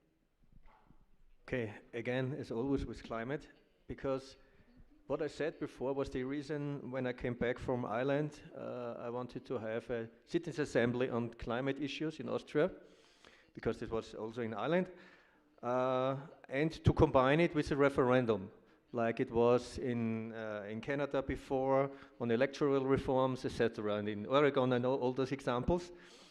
And I came back and I made a coalition together with Fridays for Future, and Extinction Rebellions and other, and then I came to the ministries and to the politicians, said we need a climate assembly. No, they didn't. We are very skeptical about the people if they can be informed and decide on such topics and if this makes sense. Then there was the so-called Klimavolksbegehren. There's a people initiative in Austria, and they took up this demand after very long and hard discussions before they rejected it, but then they took it up. And in the end, and I make it short, it was decided in the parliament that we should have one, because of also a green friend of mine who supported it. And the Climate Assembly, and this makes me hopeful now, this was your question, showed that the people are ready to engage. They are ready to have a deliberative process on the same level. They preferred it. For the first time in their life, they can speak up on a political topic and to be on the same level as all the others. They like to be informed by scientists, and they like that this Climate Assembly is a huge translation format. It means political speech and law speech and IPCC science speech has to be translated to ordinary people, to bus drivers, etc., in this Climate Assembly. And after all, the recommendations showed that they have been more ambitious, and all the climate assemblies in the world have shown that they are more ambitious than parliaments and governments. Second, it showed it was always a social outcome. So the distributional effects have been very fair of this assembly, and that they are ready to do something to support it. But there's always a big but. At the end, the same politicians that made the climate assemblies did not like my idea on a binding referendum, and therefore it was not linked to a binding referendum. And it's now 8 or 9 months ago, because it was in June last year, the recommendations. And I closely watch what is happening in the climate policy in Austria. That's my job. Nothing. Not one recommendation of this climate assembly was implemented.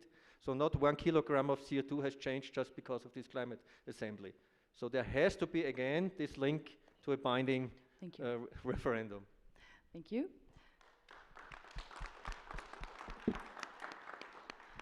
Bernardo Valle, I would ask you the same question. What is the most hopeful sign you've seen regarding democracy in recent times? Con mucho gusto, Caroline. Very my pleasure, Caroline. I would like to tell you that it was difficult for me to find, it was kind of difficult to find the most hopeful sign. I had two possibilities. One was the mechanisms we have for the participative budgetary efforts, because here we have lots of social fabric in it. But I believe, undoubtedly, the one that I believe is even more hopeful, and the one we have in Mexico City. It comes from a chapter we have in the Constitution of Mexico City, the one passed in 2017. It establishes the obligation of authorities to guarantee the observation of children. In the case of children and youth, this was a challenge. This was a challenge for the institution in Mexico City to guarantee this observation. We designed a digital platform, ex-professor digital platform to follow up the electoral process This was a platform where we invited children to produce material, to review the material we were producing, and I believe this was a platform. That platform was a big success in the 2018 electoral process. Let me tell you that it was the most observed observation platform, and we had the support of the political parties, and we also have other non-political party runners, and they sent their proposals with the adequate language for children, and all this material was incorporated, was included, and all the candidates runners to be the city mayor, they accepted to participate in interviews, and they accepted to have a type of debate with children. And it was also visualized. It was seen significantly. So I believe this is a tool that is helping build citizens, well-informed citizens. And I believe it is hopeful to see that as a result of this platform that we have at this institution or in the institution, this is how we are helping Mexico City to have children and youth that in the future are going to be very well prepared for democracy. That's it. Thank you very much.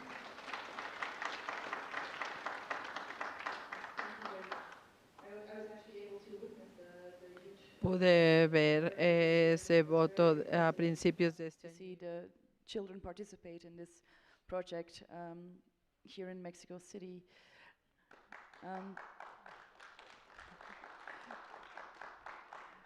So Martin Faz, I would pass the same question to you. What is the most hopeful thing we are witnessing today regarding to democracy? Bueno, hablas de un ejemplo más esperanzador. Voy a ponerme optimista, espero.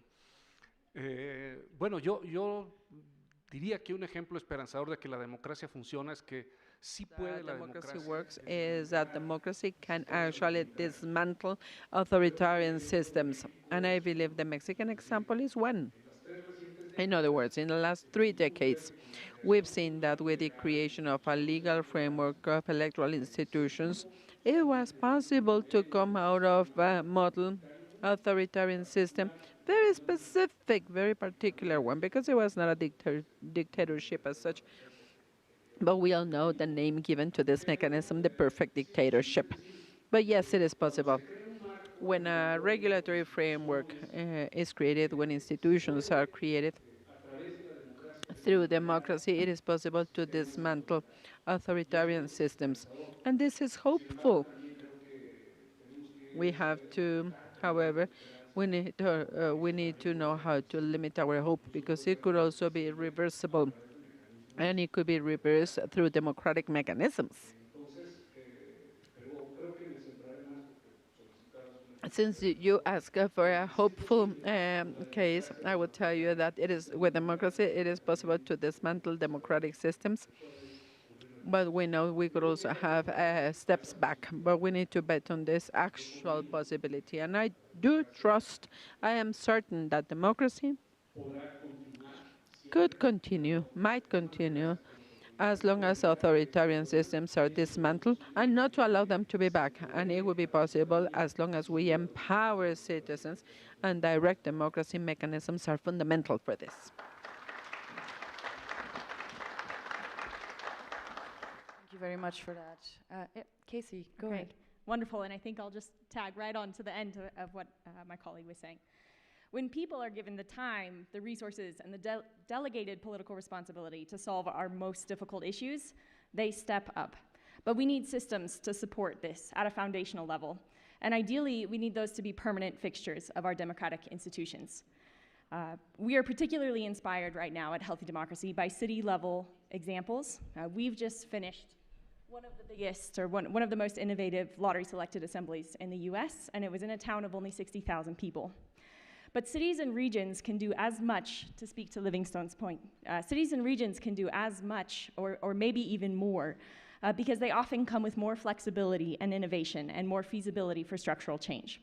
One of our other favorite examples at the moment concerning democracy and participation is a groundbreaking new lottery-selected panel. It's kind of like a city council that has just been adopted in Paris, France.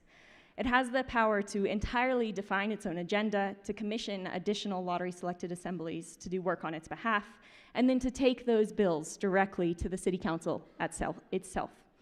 So while there's no integration with direct democracy, it has just about as much power as one could think to give it, other than being able to put things directly on the ballot. And so to drive this point home, and to your point, Erwin, imagine what a system could do if it did have access to the ballot. Like how it could start to put pressure on representative bodies to be more responsive, more internally deliberative and inclusive. And it might model a form of self-governance that's radically more collaborative at its core, that could seep up through our traditional engagement systems or governmental systems and down into our workplace and everyday life. Thank you. Thank you. Livingston, please, we'd like to hear a hopeful message about democracy before we all go back into the world. One example to attest to the fact that democracy works. You recall on day one, I spoke about the wind of change that blew across Africa in the 1990s. In Africa, most of governments were autocratic. People were in power for years and years. It was almost monarchical. Indeed, there was no hope that you can change government. When the wind of change blew and democracy prevailed, we saw constitutional reforms taking place. And with reference to my region, the East African region, we saw constitutions being made, people demanding for more representation, people demanding for say in how they are governed. Today, as I speak, in all the constitutions in the East African region, they make provision for power, that power belongs to the people. That is number one. Actually, in the Ugandan constitution, Article 1 says power belongs to the people. Since then, we hold elections, we have electoral bodies, and there's provision for interest groups, women, children, disabled. Actually, in our parliament, the Ugandan parliament, 50% of the representation are women. There is also a provision which requires that there's 2/3 representation of women across the entire governing structure, right from the local district level. Indeed, it shows that when there is direct democracy, there is democracy, things can actually change. Indeed, as I speak now, most of the countries in that region have had change of governments. Recently, Kenya elected, Tanzania has elected. But of course, let's also be mindful that we also experience democratic reversals, like in Uganda. With the exception of Uganda, whose government has been in power for the last 35 years, the rest of the governments in the region are changing. It's also possible that ours will also change. With the democracy, our dreams come true.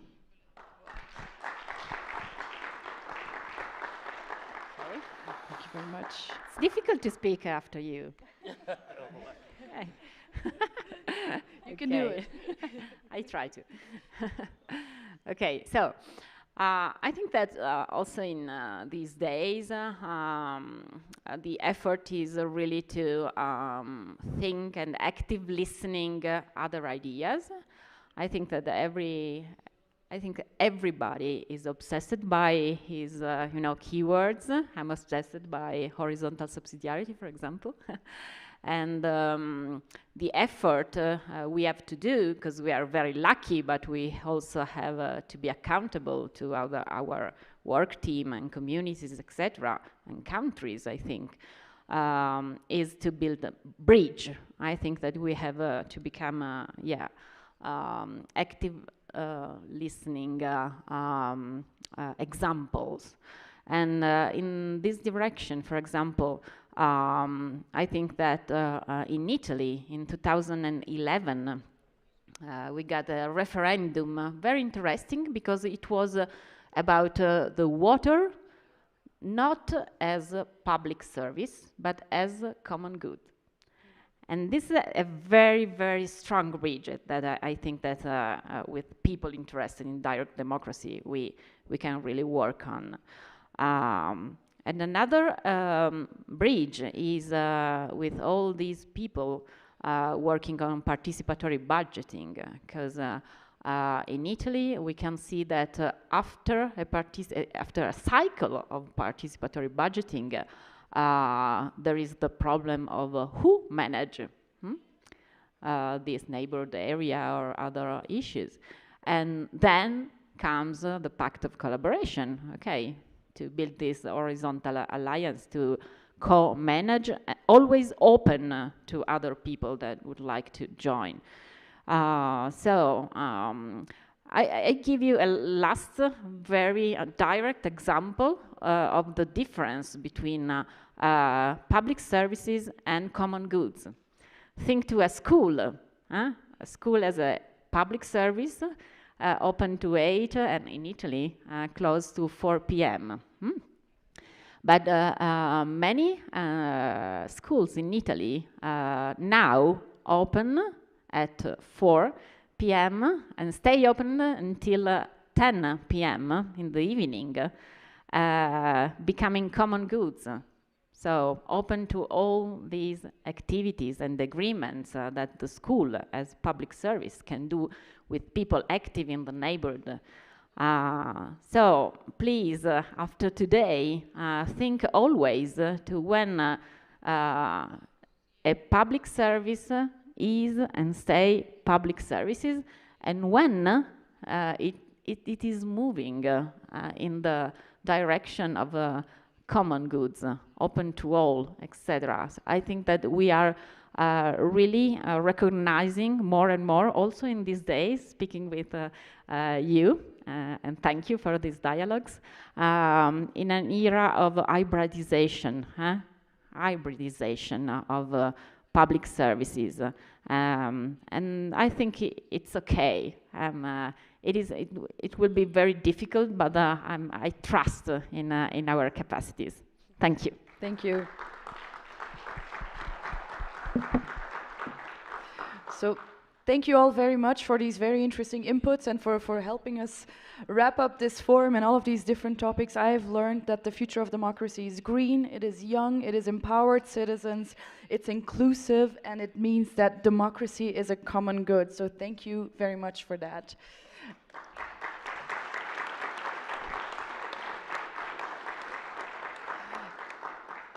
And then I would like to welcome onto the stage after this panel Itzel Riba, who is really the engine behind the Global Forum here in Mexico. Without her, we wouldn't have these beautiful spaces where we've met. We wouldn't have this amazing concept. We wouldn't have the whole Global Forum fabric here in Mexico is thanks to her. And so I'd like to welcome her onto the stage to read the Global Forum Declaration.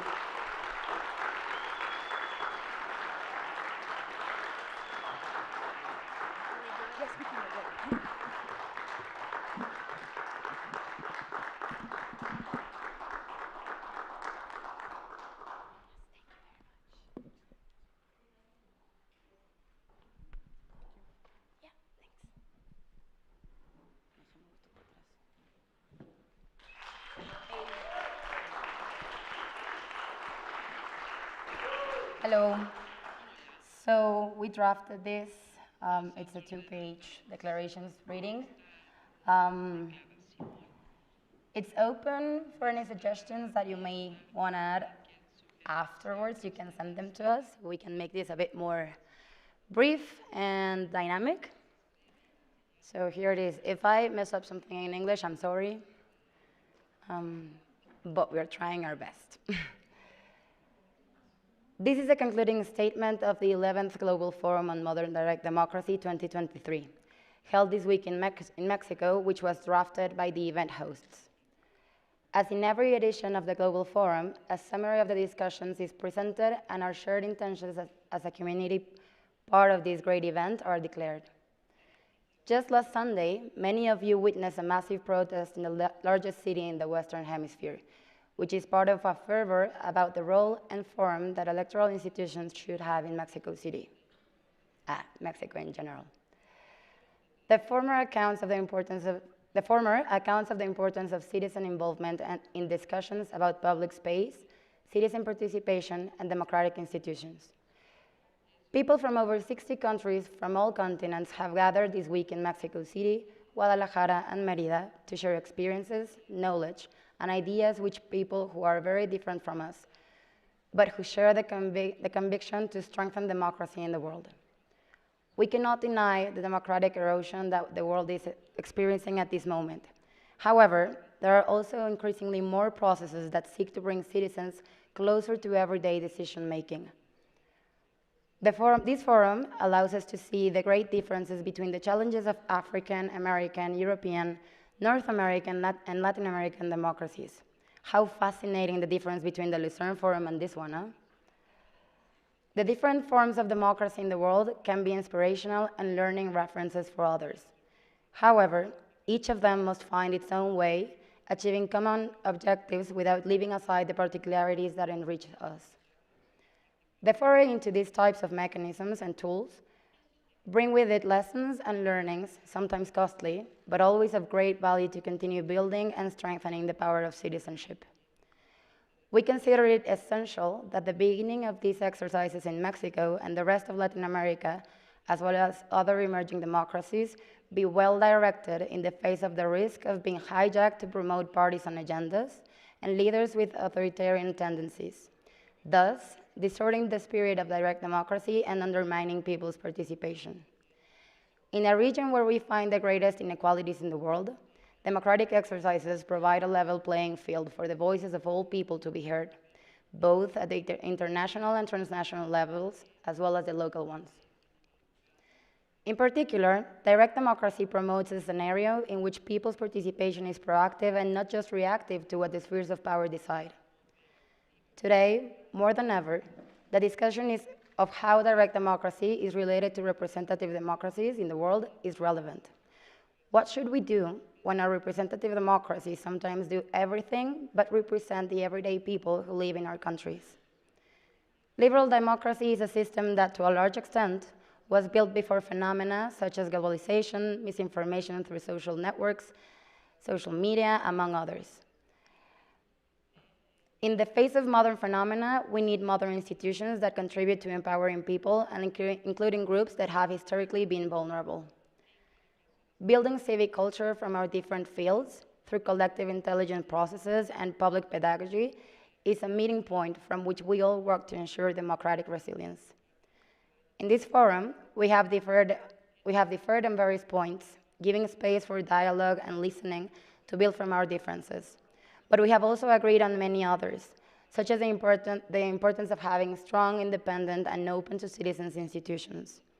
We have recognized the value of each of us and each of the places we come from. This declaration is our letter of reality and hope, which we hope will continue to be nourished by the voices of the people who attended the forum, those who have attended the previous ones, and those who will continue to attend those to come. So your suggestions, corrections, and contributions are more than welcome.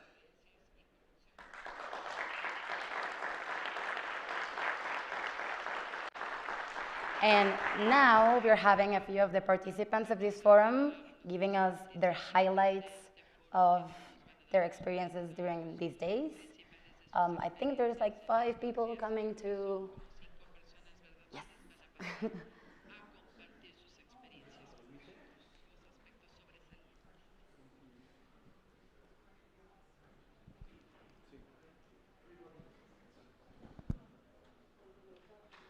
Hey.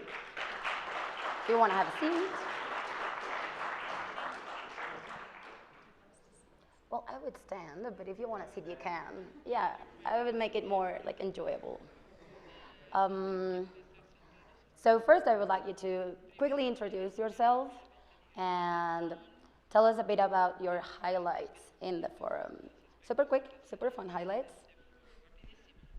Okay, my name is Dion McCurdy. I'm from Australia, and I think the highlights for the forum for me, although I enjoy all the panels and the workshops and the speeches, is probably the coffee breaks and the lunches, because not for the food, not just because coffee is important, but because it's the opportunity for us to get to know each other on a personal level and a professional level.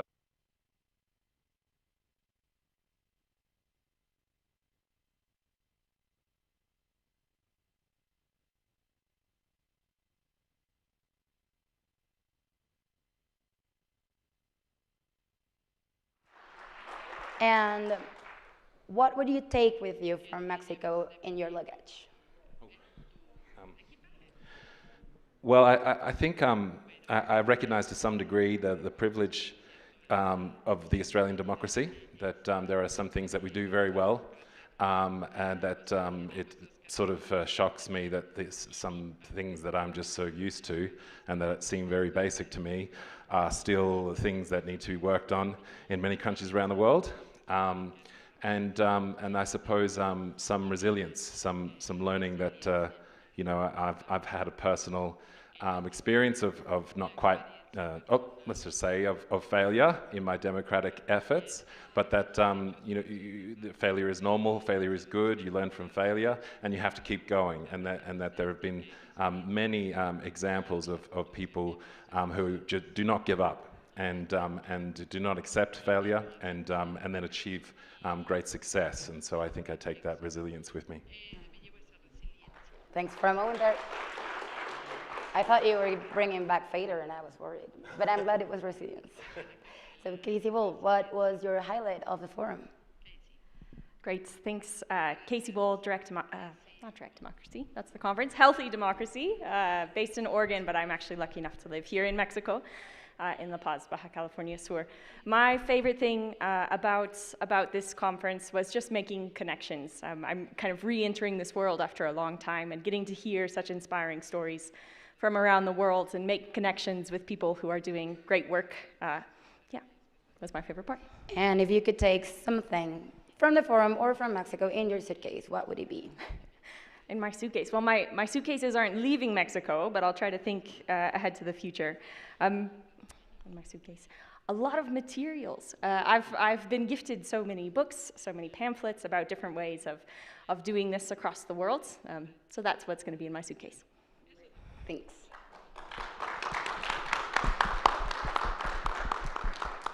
Hey, so could you introduce really quick yourself, where you're from, and your highlight of the forum? Thanks. Hello, everyone. My name is Diana Daher. I am the head of citizen participation at Fundación Corona in Colombia, and I will highlight the value of collaboration. Something that I have learned in this conference and lived is the power when people come together and collaborate to build a stronger democracy. So I think that's my highlight, and I'm so happy and grateful for being able to be here and share with all of you. So I'm about to change the question a bit. So what can you take from here, but if you were to come back, what would you bring to the next one? More people. Yeah. No, I think that the more the merrier, and there's so many amazing examples here and people sharing what they're doing and the value of the shared strength of INE, for instance, and all the complex situations. So I think that coming here, it's an experience that fills you with energy, so the more the merrier. Hopefully more people can come. My name is Maureen Mason, and I'm from Canada. And when I came to this conference, I felt very proud to come from a democratic country like Canada. But after the conversations, I realized we have a very thinly veiled democracy. We have the illusion of inclusion, and we have been very, very lazy in our work to hold our democracy accountable to the people. And I am newly elected, and this conference has given me courage to shine the light in those dark corners. Gracias.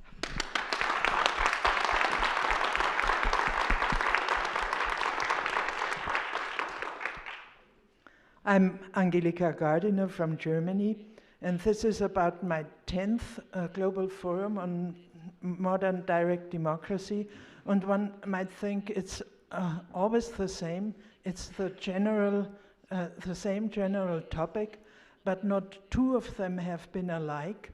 And every time I come home with new insights and new courage to touch the things that are still missing in our democracies. And you know, in our part of the world, the classical democracies have been under siege for quite a few years now, and all of us need a lot of knowledge and courage to fight all the hidden dangers. And I was so sorry, yesterday there was one workshop about the silent manipulation by the internet, but it was only in Spanish, no translation into English. And I think this is a topic that should accompany us on the next forums, and I will be there too, and I hope so. Yeah, I'm pretty sure the moderator would say the same.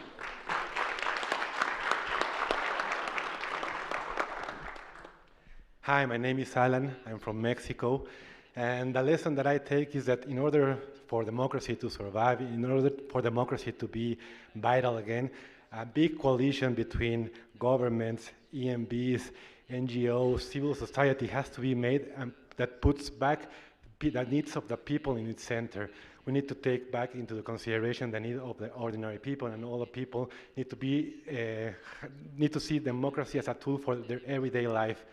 And I'm not living in Mexico, but what I take from everybody else is their enthusiasm, their freshness, the way they look at democracy, and that I'm very excited to recreate here in Mexico and to bring all the better practices that you have tell about all these days, and we're looking forward to do it here also in Mexico.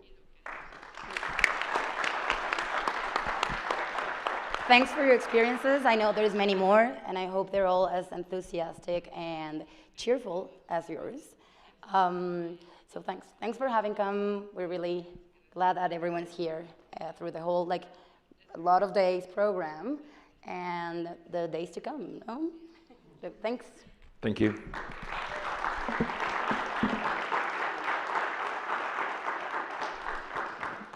Bueno, estamos haciendo un corte a nuestra transmisión en vivo, en lo que realizamos el acomodo para dar paso a la clausura.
The National Electoral Institute cordially welcomes you to the closing ceremony of this Global Forum, Direct Democracy 2023.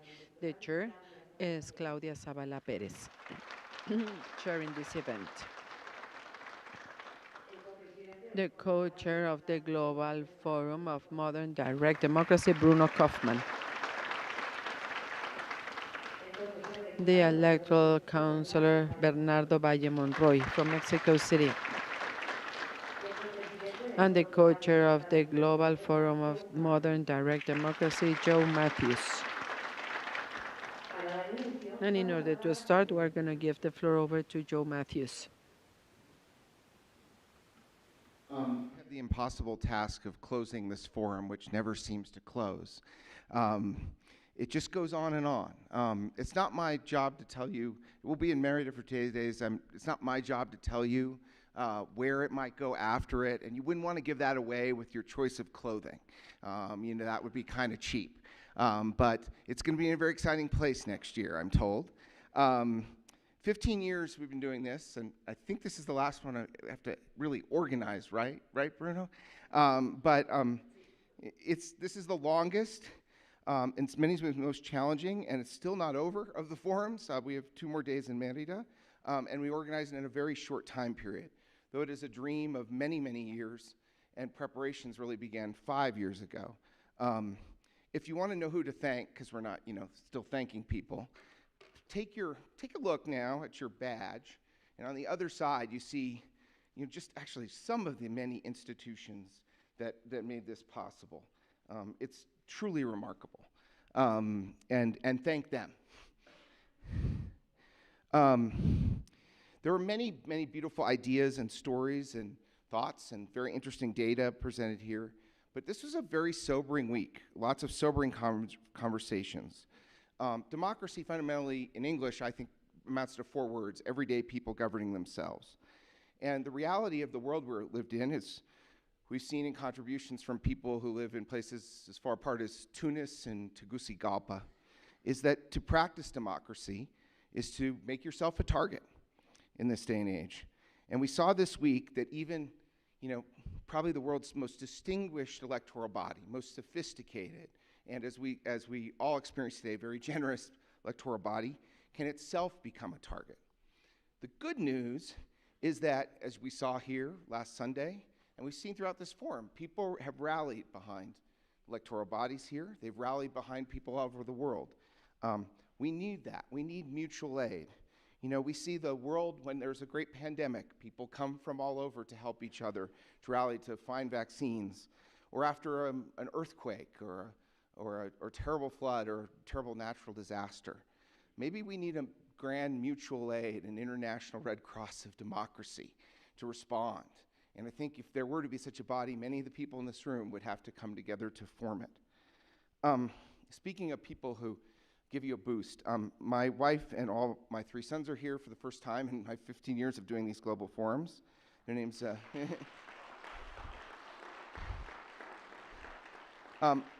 my boys are named Ben and Tom and Sam. People ask who they are named for. The truth actually is that they're named for family members, both my wife and side, who really suffered from failed governance and a lack of democracy in places like Russia, Northern Ireland, and Oklahoma. But I actually don't always like to, tell the exact truth, and so I prefer to say sometimes that they were named after the 3 founding fathers who could write: Sam Adams, Tom Jefferson, and most of all, Ben Franklin. And of all the many wise things that Ben Franklin said, the one that I think sticks with and lands most profoundly here today is this: in a time of tyranny, when they, the Constitutional Convention, after the new Constitution had been, I'm sorry, I'm misstating myself. After the Declaration of Independence, at a time of great tyranny, I'm tired. A time when tyranny ruled the world, pretty much everyone was a monarch or an autocrat, and he was asked if about what the prospects for this, and the famous quote is, "We will all hang together, or we will all hang separately. So, damas y caballeros, let's hang together. Thank you.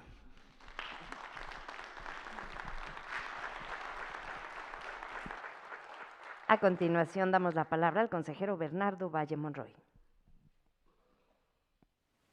Valle Monroy.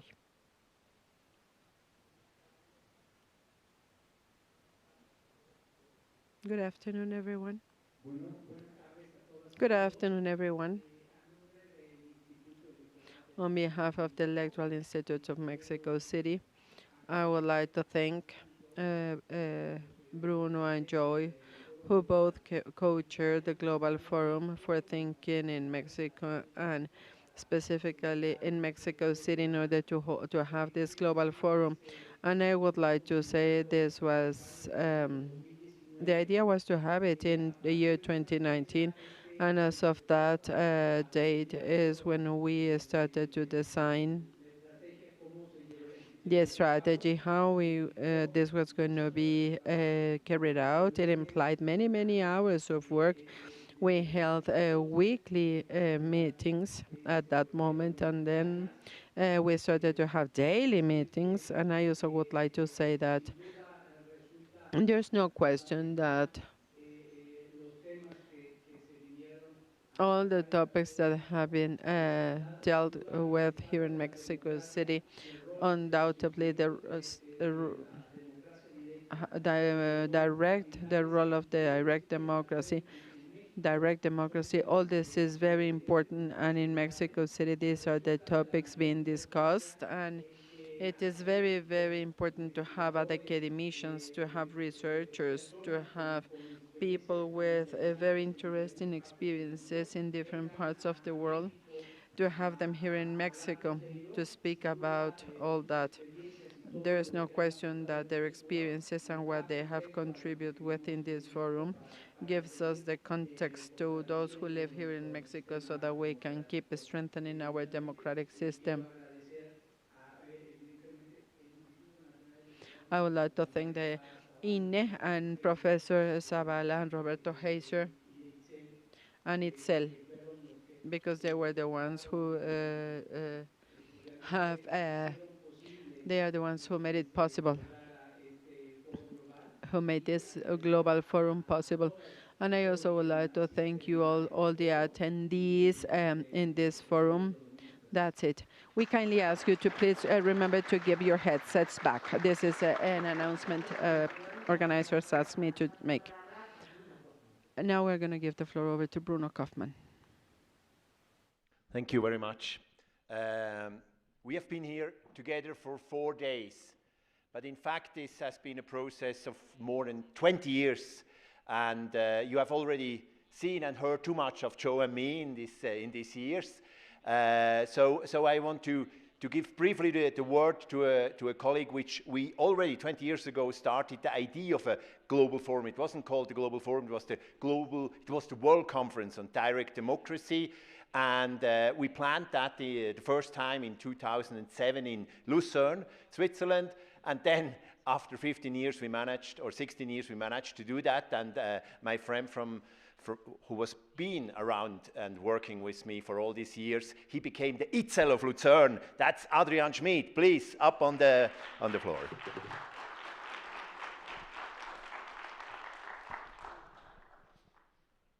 Yes, thank you so very much to co-presidents, the responsible of the INE here in Mexico.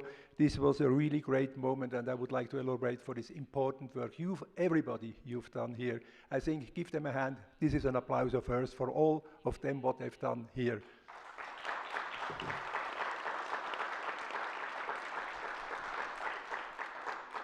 But I have to underline, the success of this global forum is based on the commitment of different people in the background. There were so many people in the background, not in the highlight. And I would like to say a big, great thanks, especially, and I would like to ask you to come to the stage. Isel, come to the stage.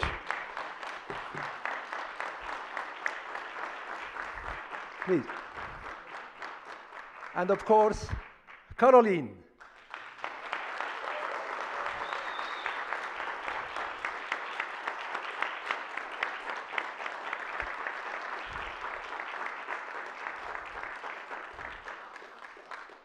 Caroline from Germany, Isel from Mexico. I think that was a beautiful, very important work you've done in the background, and it was really also important to have you here now at this moment on the stage. So, I mean, I don't want to speak too long. I would like to give you some flowers. Look, this is a present from the heart. It's from Corazon, you know? It's from Corazon, okay? So.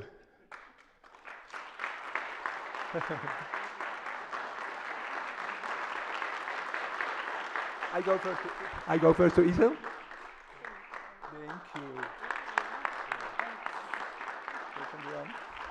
Caroline. Thank you. But you know, this is only a symbolic present. I have another gift for the two women. It's a gift from Switzerland. It's a gift from the Swiss Democracy Foundation, and I'm happy to give it to you here. Look at that. Isel, this is an invitation for 3 noches, 3 nights, in a historical hotel in Switzerland, in Suiza. So, 3 nights, okay?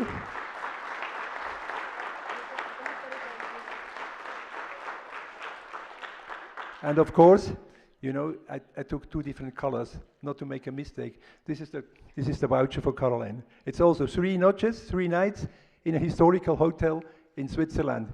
Give them a big hand. Muchas gracias.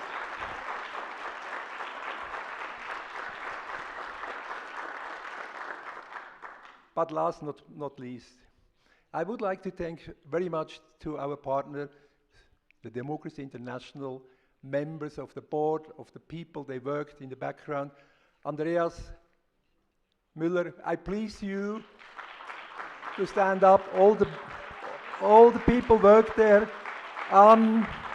Daniela, all of the members. Okay. So I think, thank you very much. I give the word back. Thank you very much, and of course, I want to extend this thank you also to all of you and to our partners and colleagues here all over. And at this point, of course, I learn a little bit from being in America. So I also want at this point to thank very much my dear family, my wife Elizabeth, and my daughters Vanya and Nina, who have been around for the Global Forum almost for 15 years. Please stand up.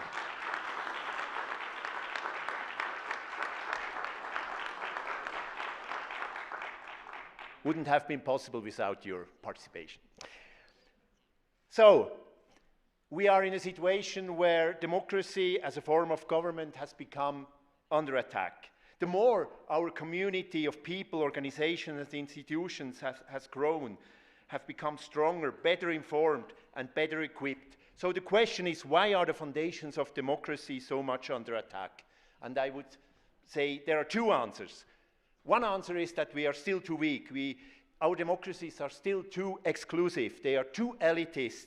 They are too paternalistic. At the same time, democracy has become so powerful that the few who hold much more power than others start to get nervous and crazy. Autocratic old men from Tunisia to China, from Mar-a-Lago to the Kremlin.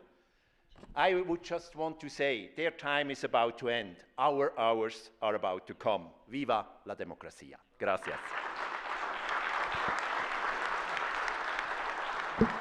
Bien. Finalmente escucharemos las palabras de la consejera. We're going to listen to Mrs. Gloria Zavala Perez. Thank you. Good afternoon, as we say here in Mexico. Good afternoon to everyone. It is a pleasure to be here at this moment. And people who have been already recognized, I would like to recognize Roberto and Itzel, and because they've done such a big effort to build this idea. They have worked with Joe, with Bernardo, and with Bruno. It was a collective effort, but we can see the results. Thank you very much. Also to Caroline, she's back there. All those who made this forum possible. I am very touched, moved, and I feel pretty emotional to be in front of you because this is when the hope starts. We are going through difficult times in this democracy. We live not only in Mexico, as you were able to witness, we are living many frontal threats by those groups of power. And then thinking about citizens makes sense. Thinking about our citizens makes even more relevant sense, and we have to work, and we are working with you. It's been twice. I've been working twice in this global direct democracy forum. I am still convinced that working to strengthen citizenship is what is going to save us. This is going to, it will save citizens and all people, children, teenagers, youth, and adults. We will not fall into those temptations by power because that has destroyed nations. So this is a moment of joy for Mexico and for the rest of the world because we are finding, and here we have people who are convinced that power belongs to citizens. Power of, like in democracy, power is the foundation. The foundation is people, all people and citizens, and there's a commitment we make today. Resilience, lots, as we were told from Australia, those voices that just told their stories. And yes, in Mexico and in Latin America and in other countries, we've been pretty resilient. And we're going to be resilient, more resilient. We will continue being resilient. And in this very important point in time for the Constitution, because this is the very first time when it's been attacked, the Constitution has been devastated and attacked despite of the fact that it's a citizens institution. It has been given results and it has worked for the citizens. And here it makes sense. And here we have many colleagues who work for electoral institutions. And we should take this with us. We should make the commitment to keep working. We need to keep working to build the citizenship we need in order to cope with all these attacks by power. Thanks to all of you who were with us from many different places, more than 90 countries, all gathered here. It makes sense and it is very meaningful. But now it is even more meaningful. This is even more meaningful for those who are in government because this is a very important message. All the ones who are here and those who are in the stream audience.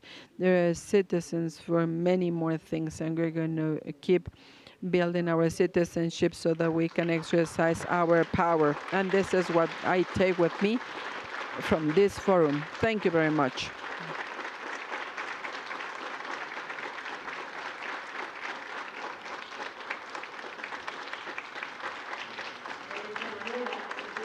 This is how we conclude the Global Forum, Direct and Modern Democracy Global Forum 2023.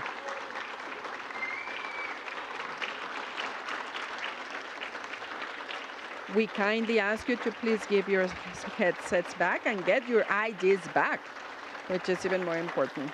Please.